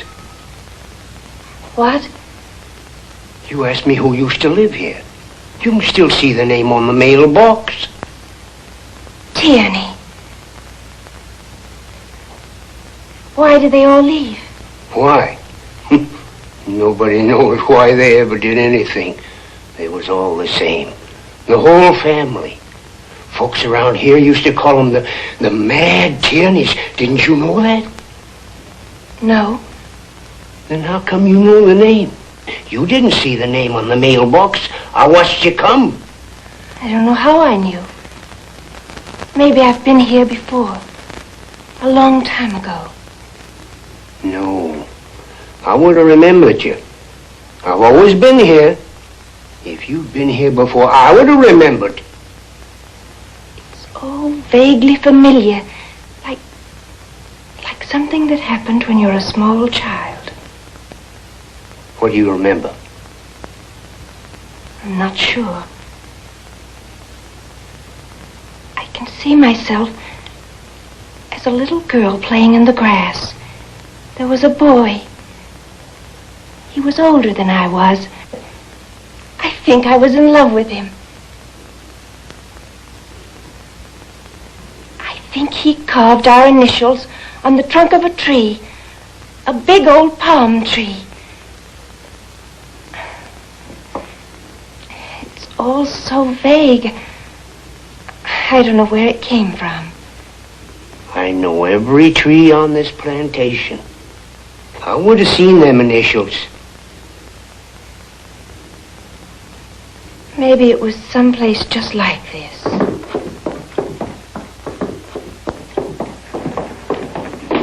I thought I heard your voice. Jonah came back. Oh? Well, he's gone again.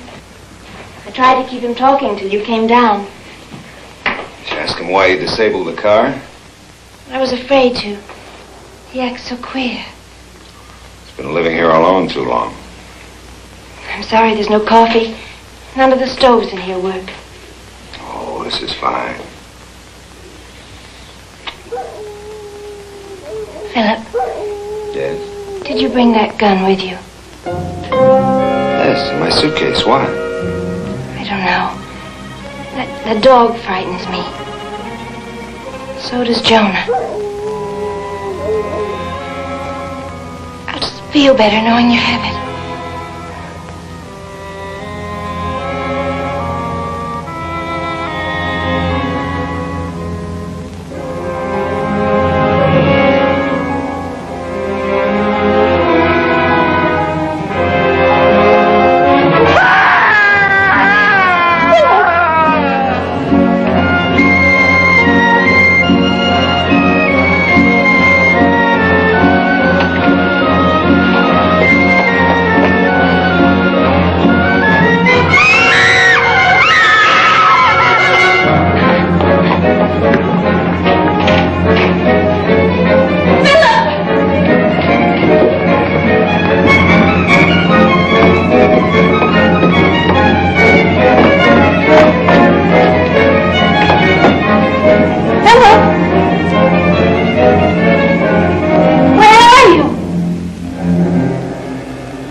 Sheila, what is it? What's wrong? Where were you? Looking for you. I woke up and you were gone. I couldn't sleep. I took a walk. I tried to find you. And then that dog came after me. He's out there. Stay here. Jonah! Lie down! Jonah! Get this animal out of here and tie him up. Well, I had him locked up in the cell. Somebody must have let him out. If anybody let him out, it was you. Now take him back and tie him up. If he gets loose again, I'll shoot him. Yes, sir. Come on, Jacket. Come with Jonah.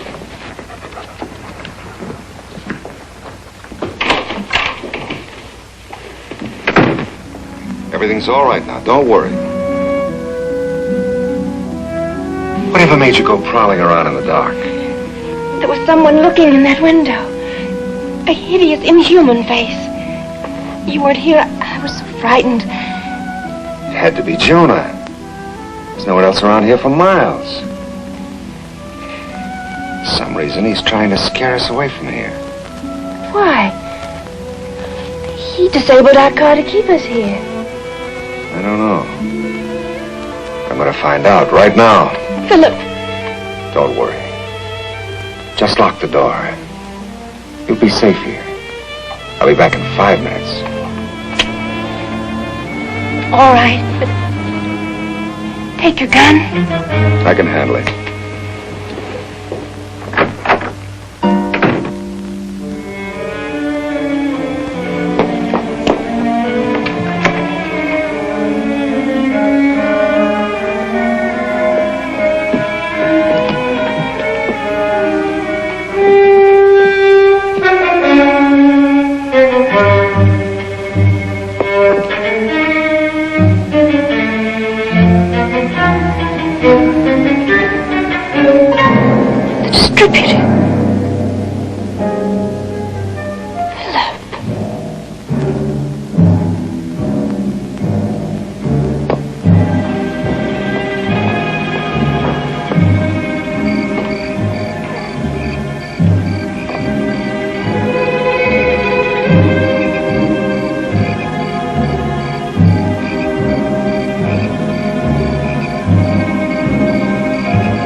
have coffee this morning.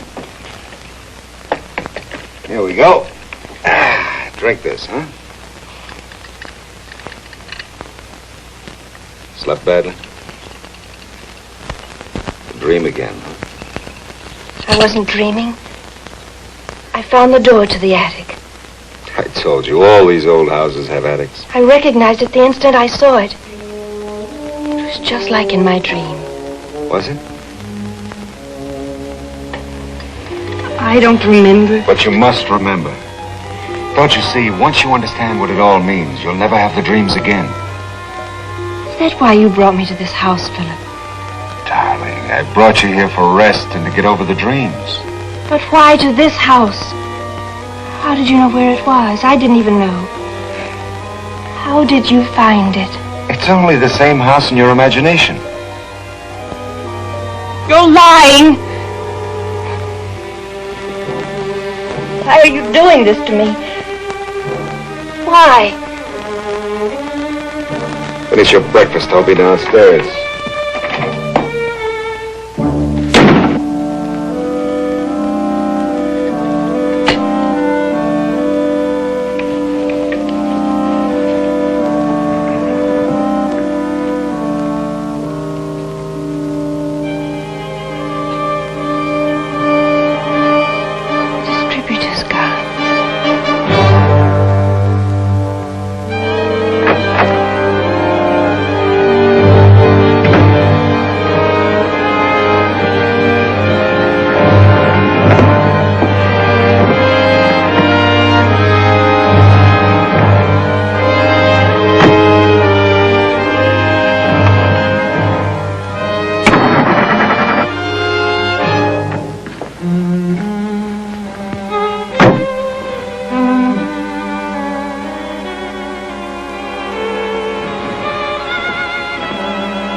S.W.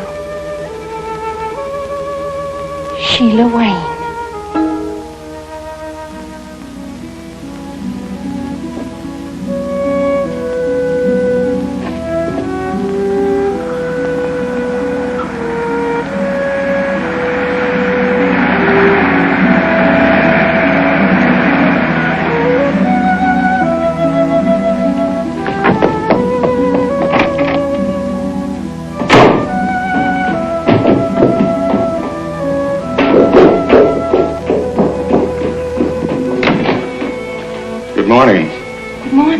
My name is Snell. I own this house, and I'd appreciate an explanation of what you're doing here. My husband rented it. Then in that case, I'd like to speak with your husband, if I may. He should be back any moment. He's gone for a walk. Is something wrong, Mr. Snell? You said your husband rented the house, Mrs. Justin. Yes, that's right. He rented it. From whom? I'm not sure. From a realtor, I suppose. This house is not in the hands of a realtor, and no one has approached me to rent it. And I wouldn't be interested in any case. I believe my caretaker informed you of that last night. Well, yes, he did. I'm sure my husband can explain satisfactorily when he comes back. Mrs. Justin, I don't want to appear to be unpleasant, but I'm not interested in explanations. You and your husband will have to leave this house immediately. Yes, I'm terribly sorry. You see, Mrs. Justin, the house has been closed up for a good many years. It's not even fit to live in. It's not safe. As a matter of fact, the electricity's been turned off. So if you fell through the floor or stumbled on the stairs, I'd be liable. I'm sure you understand. Of course. As a matter of fact, we started to leave last night, but our car wouldn't start. Well, I'm not very much of a mechanic, but what seems to be the trouble? My husband said the distributor had been stolen. Stolen? By whom? There's no one around here for miles except Jonah, my caretaker. And I can assure you he wouldn't do anything to delay your departure. On the contrary, he did his best to frighten us away. Oh? Well, all I can suggest is that you get in the car and drive with me to the nearest garage and have a mechanic sent back. I can't go until my husband comes. Mrs. Justin, the idea is for both of you to leave. Suppose we refuse to leave. What are you going to do about it? Philip, good Lord, I had no idea. Your wife said that her name... I ask you how you intend to make us leave. Why on earth would you want to stay in an old place like... You could run us off, huh?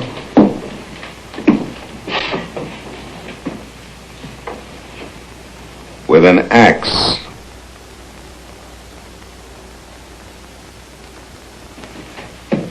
I simply said that the house was dangerous.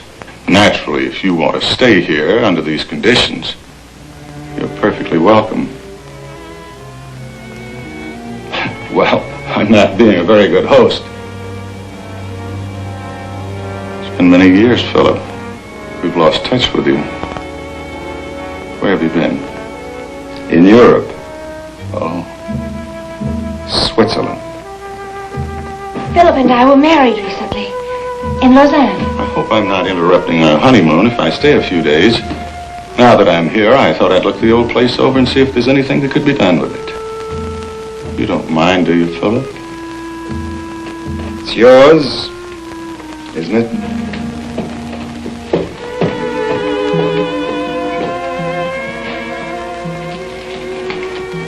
I'm afraid most of that went over my head. Philip never mentioned that he knew you, or that you owned the house. What did he say? Nothing, really. He must have given you some explanation for bringing you back here. Back here? Then I have been here before. I don't know. But you said back here. That's what you meant. You know I've been here before, don't you? Don't you? This is a place you could never forget. You do remember being here, don't you, Mrs. Tierney? I'm not sure. Why did you call me Mrs. Tierney? Did I? I meant Mrs. Justin, of course. S.W. and P.T. Philip Tierney. That's his name, isn't it? Look at me, Mr. Snell. I want to know it's true, isn't it? Yes. Philip is the last of the Tierneys. The last of the mad Tierneys. That's what they're called, isn't it?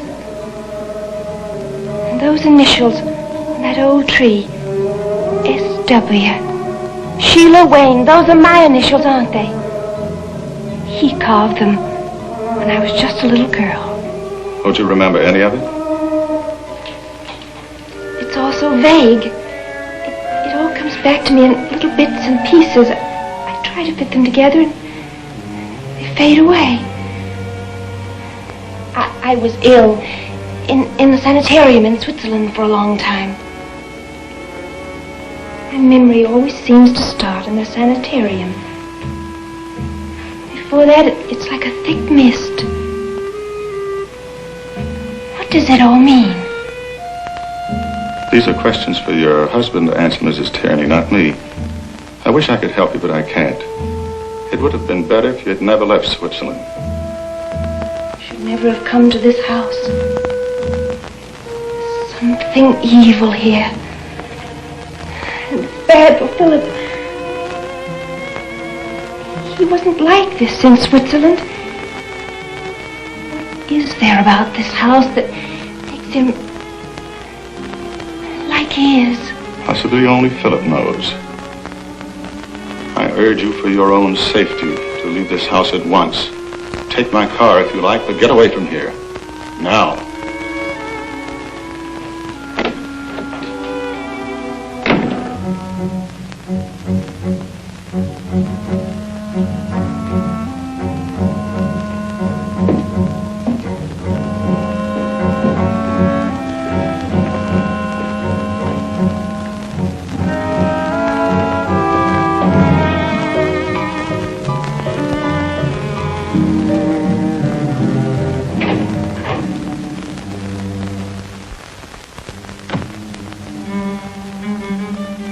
Philip.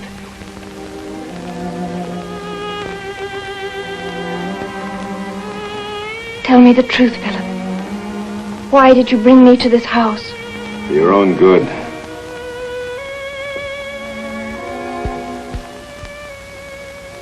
You knew I'd been here before. Yes, I knew. We lived here as children. I remembered that last night after we'd been here a little while. It was all so hazy, I couldn't quite make out the face. The boy who carved our initials on the tree. I was in love with you then. That must be why I fell in love with you so quickly in Switzerland. I told Dr. Farrell we had a whirlwind romance. It wasn't really. I'd been in love with you for years and years. I love you, Sheila.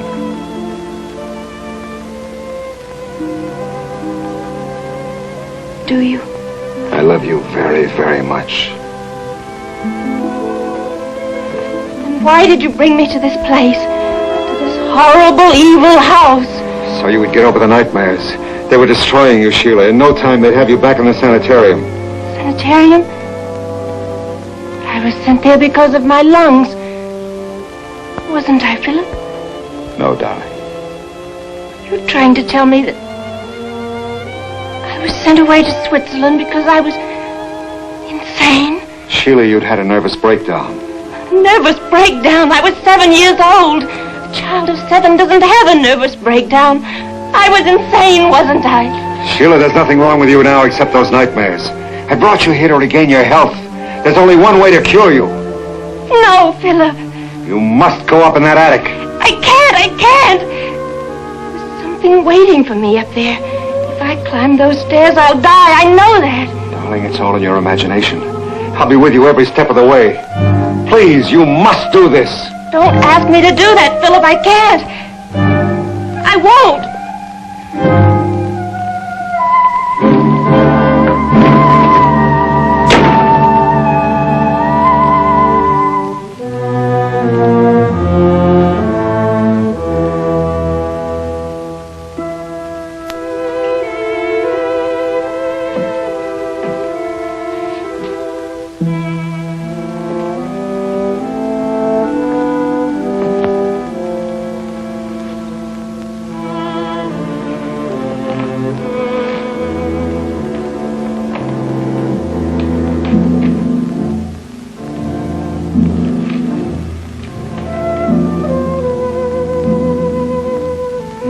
Tierney.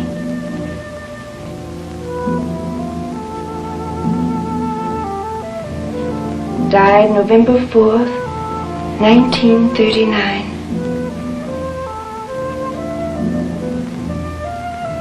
Born to Matthew and Bliss Tierney, son Lawrence.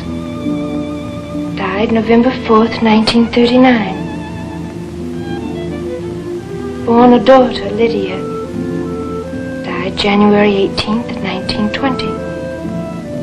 Born a son, Samuel. Died November 4th, 1939.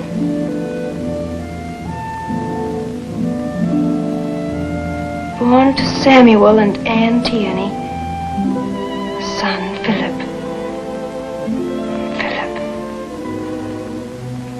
The last of the mad Tierneys. Oh, Jonah. I was just looking at the family Bible. It belonged to my husband's grandfather, didn't it? Did you know him? I knowed him. I knowed them all. Matthew Tierney had 2 sons and a daughter. They's all dead now. I can see that. Jonah, it says that Matthew and his sons, Lawrence and Samuel, all died on the same day. November 4th, 1939, at midnight. What happened, Jonah? Was there an accident, all of them dying at once? Strain died out, all except him. but what caused it? He seen death coming for him. Well, he was 84, and it was his time. Matthew died of old age, but Lawrence and Philip's father, they were both young men. He seen what he had to do. The curse of the Tierneys was on him, and he could see it. He brought him into this world, and he took him out again before he died. You mean the old man? His 2 sons? He watched for it all the time they was growing up. He looked for it to show up, and it did, like in all the Tierneys. They was tainted. He knowed he had to wipe it out before he was taken. There was only one way. Blood. There was blood all over everything. The place run with the blood of the mad Tierneys. I took the axe out myself and buried it. Horrible. He done what he had to do. Then he laid down and died himself. But he missed one. Philip. Yeah. He was away up north. That's what saved him. And he's the last. He's come back because he knows he's got it too. He's marked like all the others. I don't believe it. I don't believe it. Go away, miss. Go away before it's too late. Ain't nothing you can do for him. I seen it in him just the same as in all the others. Yeah.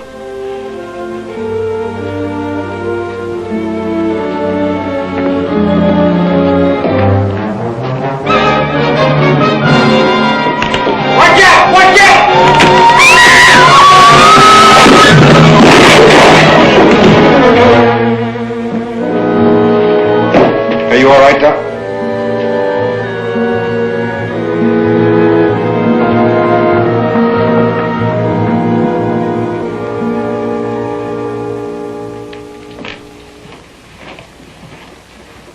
Jonah. I've taken care of it. I won't put up with carelessness. You know that. I know. Mrs. Tierney might have been killed. Now look, you've been around here for a long time. And if you want to keep your home, you see that nothing goes wrong from now on. Do you understand?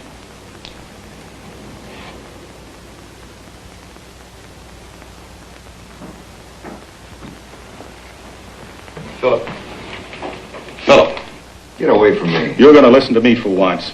I don't know what you're up to or why you ever came back here, but I can tell you this. You're only going to make matters worse for yourself. And maybe that's the way you like it. And tell me, why do you insist on pulling your wife down with you? How much more do you think she can stand? You've nearly driven her out of her mind now. Or is that what you're trying to do, Philip? What do you think I'm trying to do?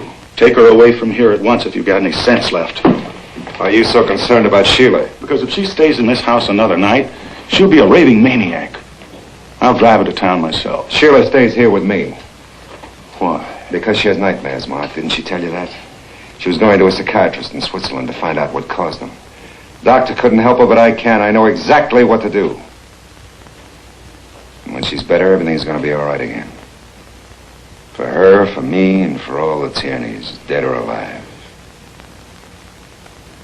You'd hate that, wouldn't you, Mark? You've always hated the Tierneys. You're insane. You're really out of your mind.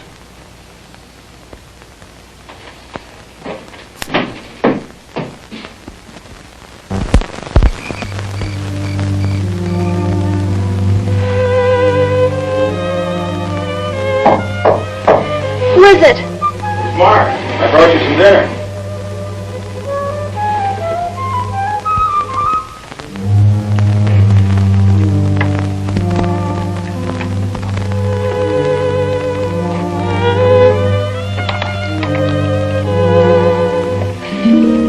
You must eat something. I can't. Where is he? He went away about an hour ago as soon as it was dark. You should eat something.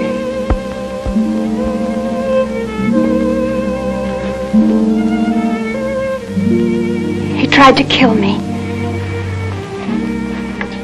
It could have been an accident. I told you how old and rotten the house was. The chandelier probably just broke away. No, he was up there. If Jonah hadn't shouted it... Why? He said he loved me. I'm sure he does. But at other times, he's not responsible for what he does. You see, in a way, you're a threat to him. Philip is the last of the tyrannies, unless you have a child. And in his own tortured mind, he knows that this must never happen. Let me explain. With each generation, the wild strain in the tyrannies becomes not less, but more pronounced. Do you understand? Why did he marry me? Why doesn't he leave me? He loved you. You're his one hold on sanity, and at the same time, the one thing that's driving him to do what his grandfather did. I know. Jonah told me. I didn't want to believe it. I'm afraid it's true. You see, Sheila, Philip is my cousin. Yes. My mother was Lydia Tierney. She died in childbirth in 1925. I grew up here with Philip until he went up north to school. When the old man... Why didn't he... You mean, why didn't Grandfather kill me too? Oh, I don't know. I suppose it's because I really wasn't like a Tierney. I was a Snell. When I was growing up,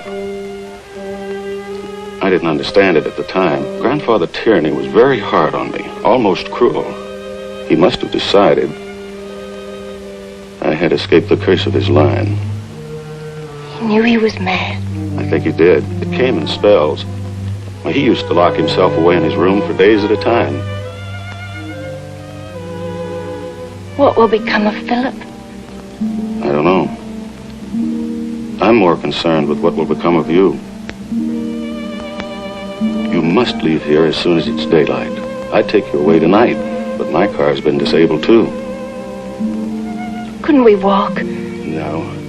It's 15 miles, and along those winding roads, we'd probably lose our way or wind up in the marshes. But that's better than staying here. No. He's outside somewhere, watching the house. You'll be safer here. Besides, Jonah and I are going to take turns standing watch outside your door. You may not get much sleep, but I can promise you nothing will happen to you. Thank you. Are you sure you don't want something to eat? Good night. Good night.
His neck's broken. I heard him scream.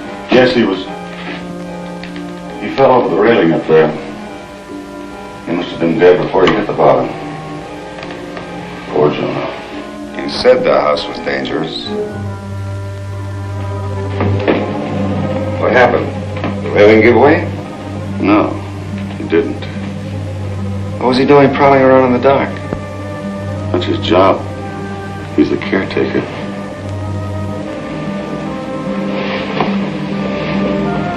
Here.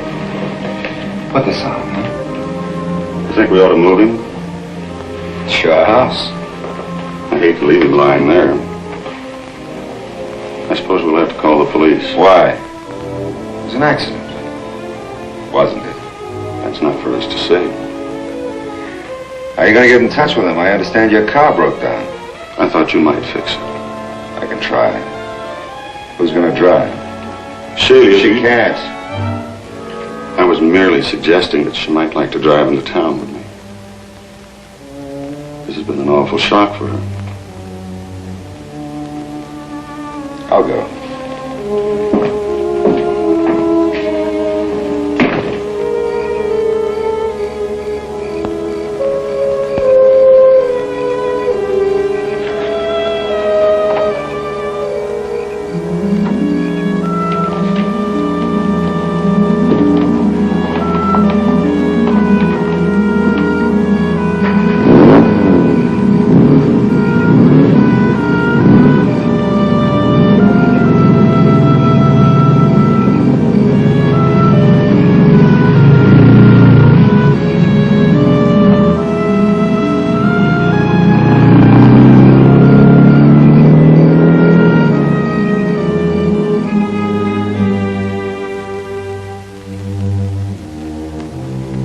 Before the police will get here. It won't be tonight. He won't go to the police. He'll just keep on going. There's nothing else he can do. It's better that it's happened this way, my dear. You'll forget in time.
What is it? I don't know. I'll go down and see. You wait here.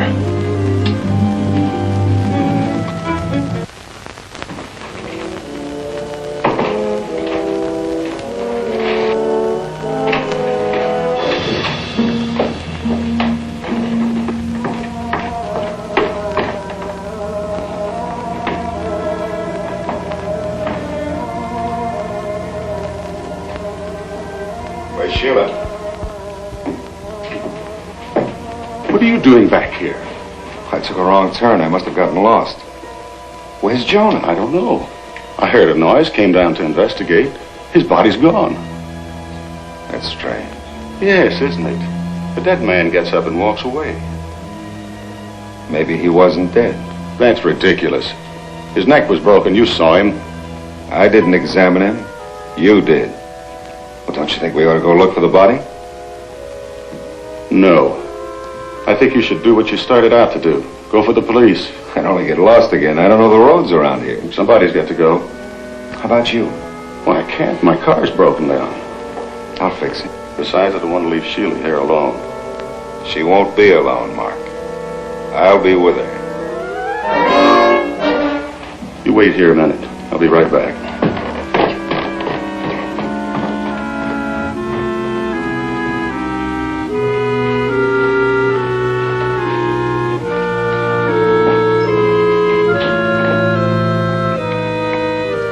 Were you listening? Yes. He's hidden Jonah's body, probably in the cellar. We've got to get word to the police. He won't go, and he won't let me take you with me. Well, couldn't we? No, he won't give us that much time. Have you still got his gun? Yes. All right, now listen carefully. There's a farmhouse about 5 miles from here. I can go there and get back in about 20 minutes. He'll expect me to be gone for hours. Now, when I leave this room, you lock the door. Use the gun if you have to. If you'd only wait till morning. No, this is what he wants us to do. If we stay in this house tonight, he'll finish his horrible job. Our only chance is to act faster than he does. Do you think you can do it? I'll try. Good. You guard the fire escape with a gun, and I think you can hold him off until I get back. Good luck.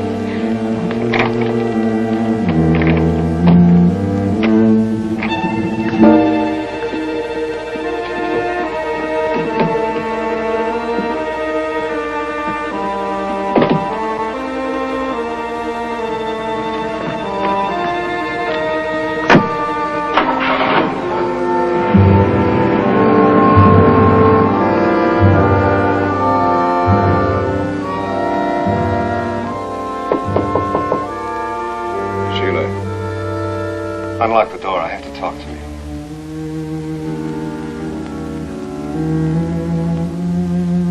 I only want to help you, darling. Everything will be all right. I love you, Sheila. I'm going to take you away. You've got to trust me.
Things come to an end.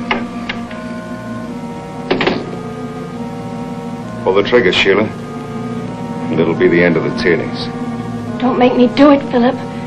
I don't want to. Pull the trigger, Sheila. You go downstairs and write the final entry in the family Bible. Philip Tierney died here and now, the last of the mad Tierneys. I can't. Do whatever you want to, Philip. I don't care. I'm your enemy. If that's what your mind tells you, then go ahead and do it.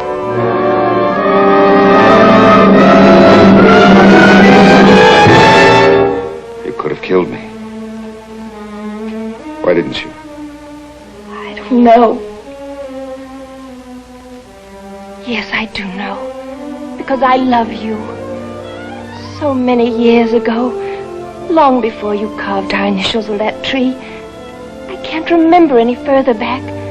I loved you. When we met in Switzerland, I didn't know it, but it was the same love. That's why I married you, Philip. That's why I could never hurt you. I don't want to hurt you either. But you feel you must. Is that it, Philip? Let me help you.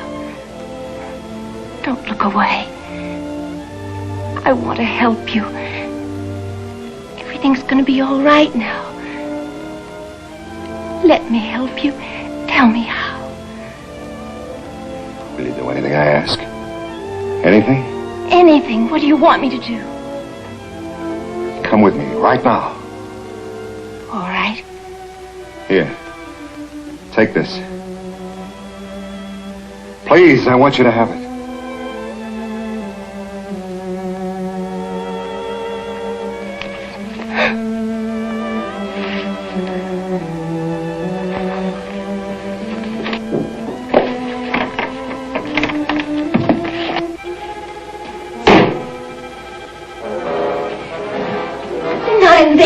Sheila. Not in the attic. You must. I can't. You must. Throw it away. Now listen to me. There's nothing up there to be afraid of. It's just an attic, full of dust and cobwebs. When you were a little girl, it was your favorite place to play in rainy days. You remember. This trunk full of old clothes. You used to dress up in them. Remember, darling? No. It'll all come back to you. Believe me. It will. It'll all come back to you. Everything. Don't open the door! I can't even look. If you want to kill me here, but don't torture me. Sheila!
And I saw it.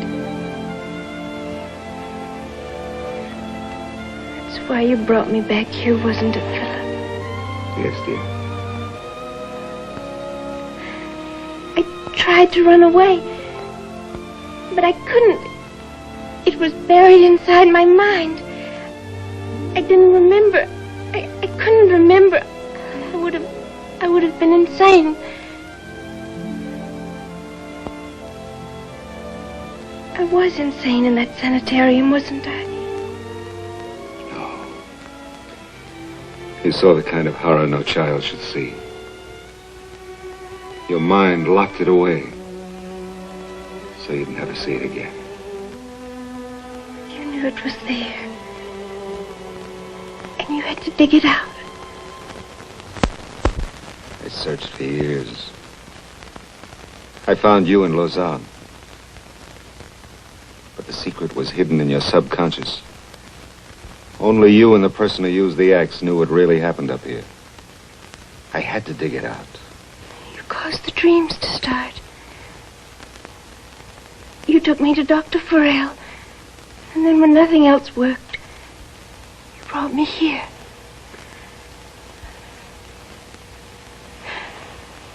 You want to know what happened that night, Philip? I remember now. We lived in a little house by a stream. My father and I. He was the caretaker. You were one of the family. I remember. They used to let me play up here on rainy days. It rained that day. I forgot my doll. And I woke up late at night and crept back in the house to get it. I came up here. And then I heard someone coming up the stairs. I hid under this bed. And then I saw them. Your father and your Uncle Lawrence.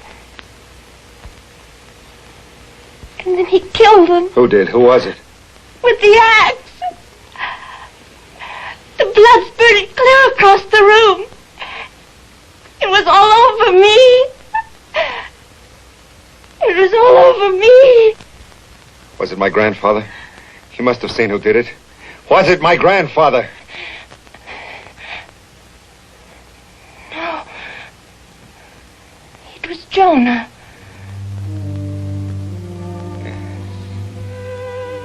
That's the only way it could have happened. Why? They didn't tell me much about it. Jonah married my Aunt Lydia. Lydia. She was Mark's mother. Yes.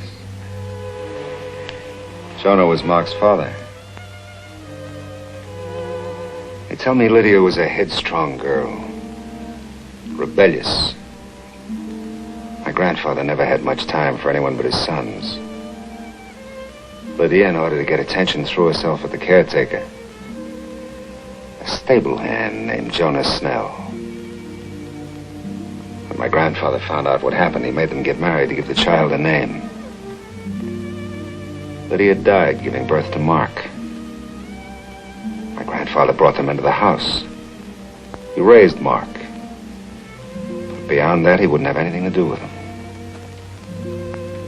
Jonah must have brooded and plotted for years. He knew he couldn't have the family name and fortune for himself. But he thought he could get them for his son. He must have been insane.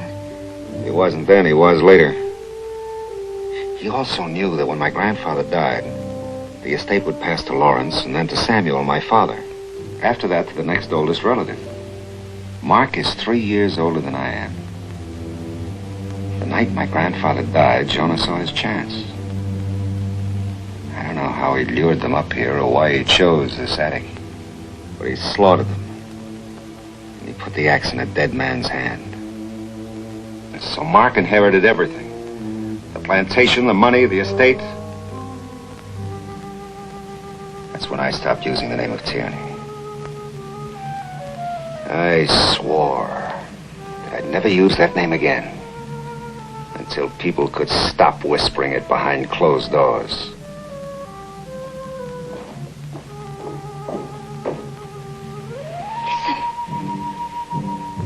Mark? What'd you do with the gun?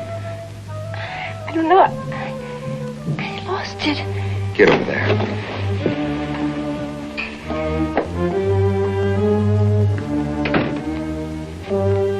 Were you successful, Philip? Yes, I'm sure that it did. Now the question is, what are we going to do about it? The truth has to come out, Mark. Grandfather's name has been stained for 17 years. You're going to clean it up. They're both dead. What difference does it make? None to you. You're a Snell. Yes, you never let us forget it, did you? We were poor white trash, and we dared link our name with the Tierneys, the pure aristocratic Tierneys.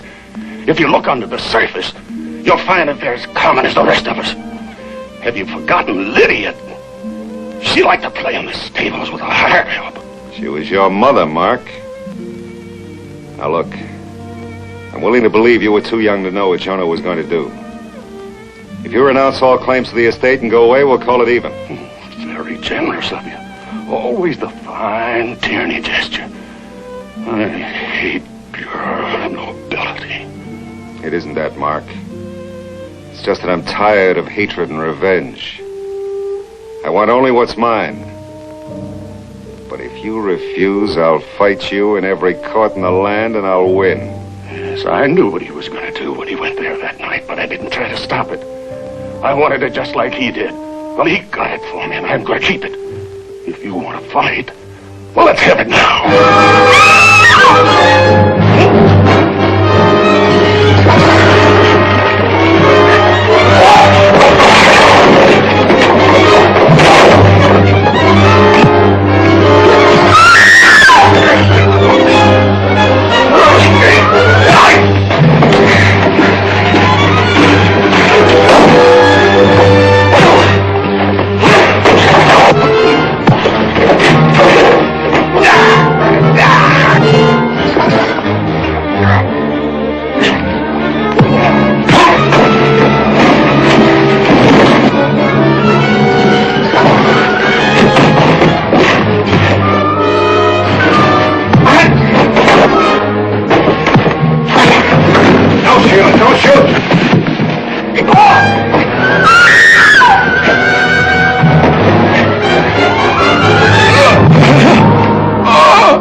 Come on, darling.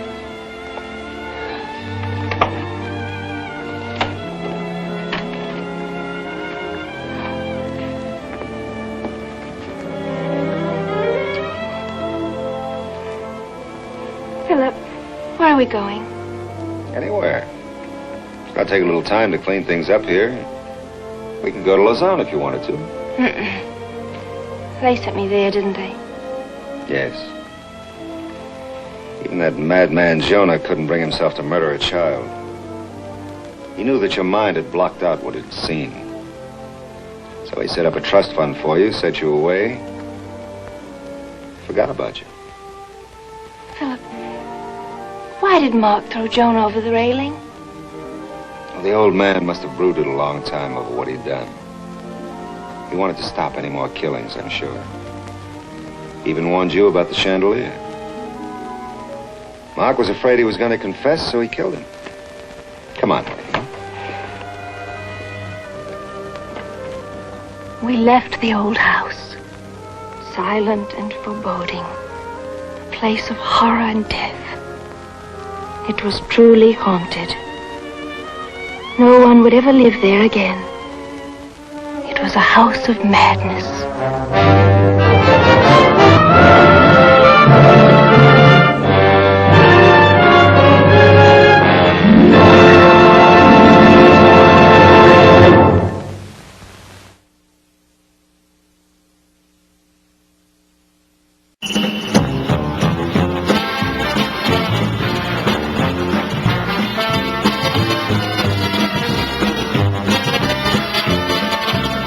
Alrighty, welcome back.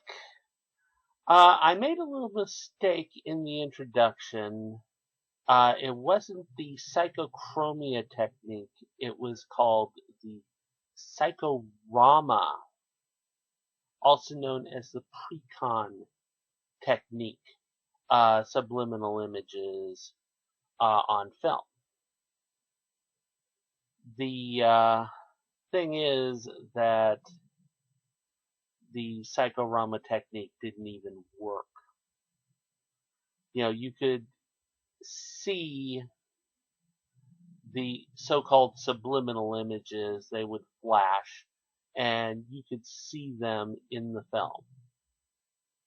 So it wasn't hitting your subconscious, it was right there on your conscious level, and it just didn't work. The director, Harold Donner, tried the technique on his next film, and it just didn't work. So they gave up on it. Little piece of trivia here. The original title of Terror in the Haunted House was My World Ends Screaming. I think Terror in the Haunted House was a lot better title than that. Well, anyways, now comes our little finale for the show from our dear friends at Darkstone Films. I bring you Mr. Lobo as the famous psychic Criswell. Enjoy.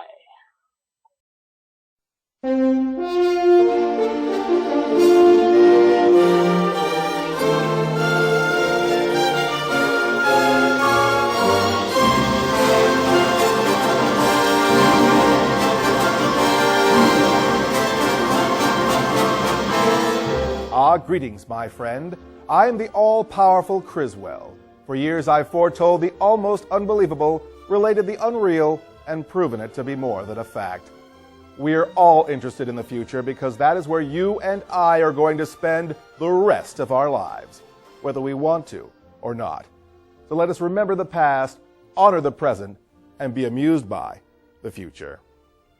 I predict that all those of celebrity status will one day have the power to tell the little people what is right and what is wrong. Celebrities will become the monarchs of the common man. Common men and women will all dress, act, and think like the ruling class celebrities they have come to adore. Yes, my friend, one day these so-called superstars will even live outside of the law as we know it. The average big shot will take what he or she wants, commit crimes without thought, and even murder without regret of worry of prosecution. The day-to-day person will worship these monstrous household names and even do their bidding for them. There will be no end to what a major personality might do just to satisfy his or her own gluttonous hunger to feed that gigantic ego at the cost of you and I. Or at least, you, my friends. Time is eternal. It is a ribbon with no beginning and no end. The past is just a continuation of the future, and that ribbon is wrapped tightly around your present. So let this knowledge of tomorrow inform you, entertain you, and empower you with success today. Good night, my dearest friend. And may God help us in the future.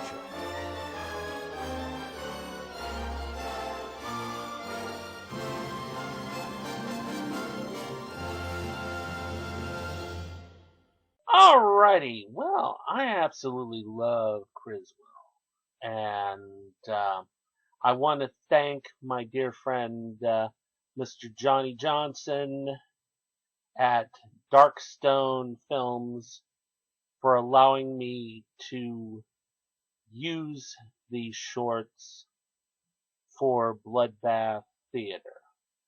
You know, show your support to Darkstone Films and get yourself a copy of John Johnson's Plan 9. It is a remake of the Plan 9 from Outer Space. John Johnson spent 7 long years crafting this film. It is fantastic. You can find it on Amazon.com. Get your copy. I'm telling you, you will want it for your film collection. Alrighty. So, we come to the end of the very first episode of Bloodbath Theater. Hope you enjoyed it.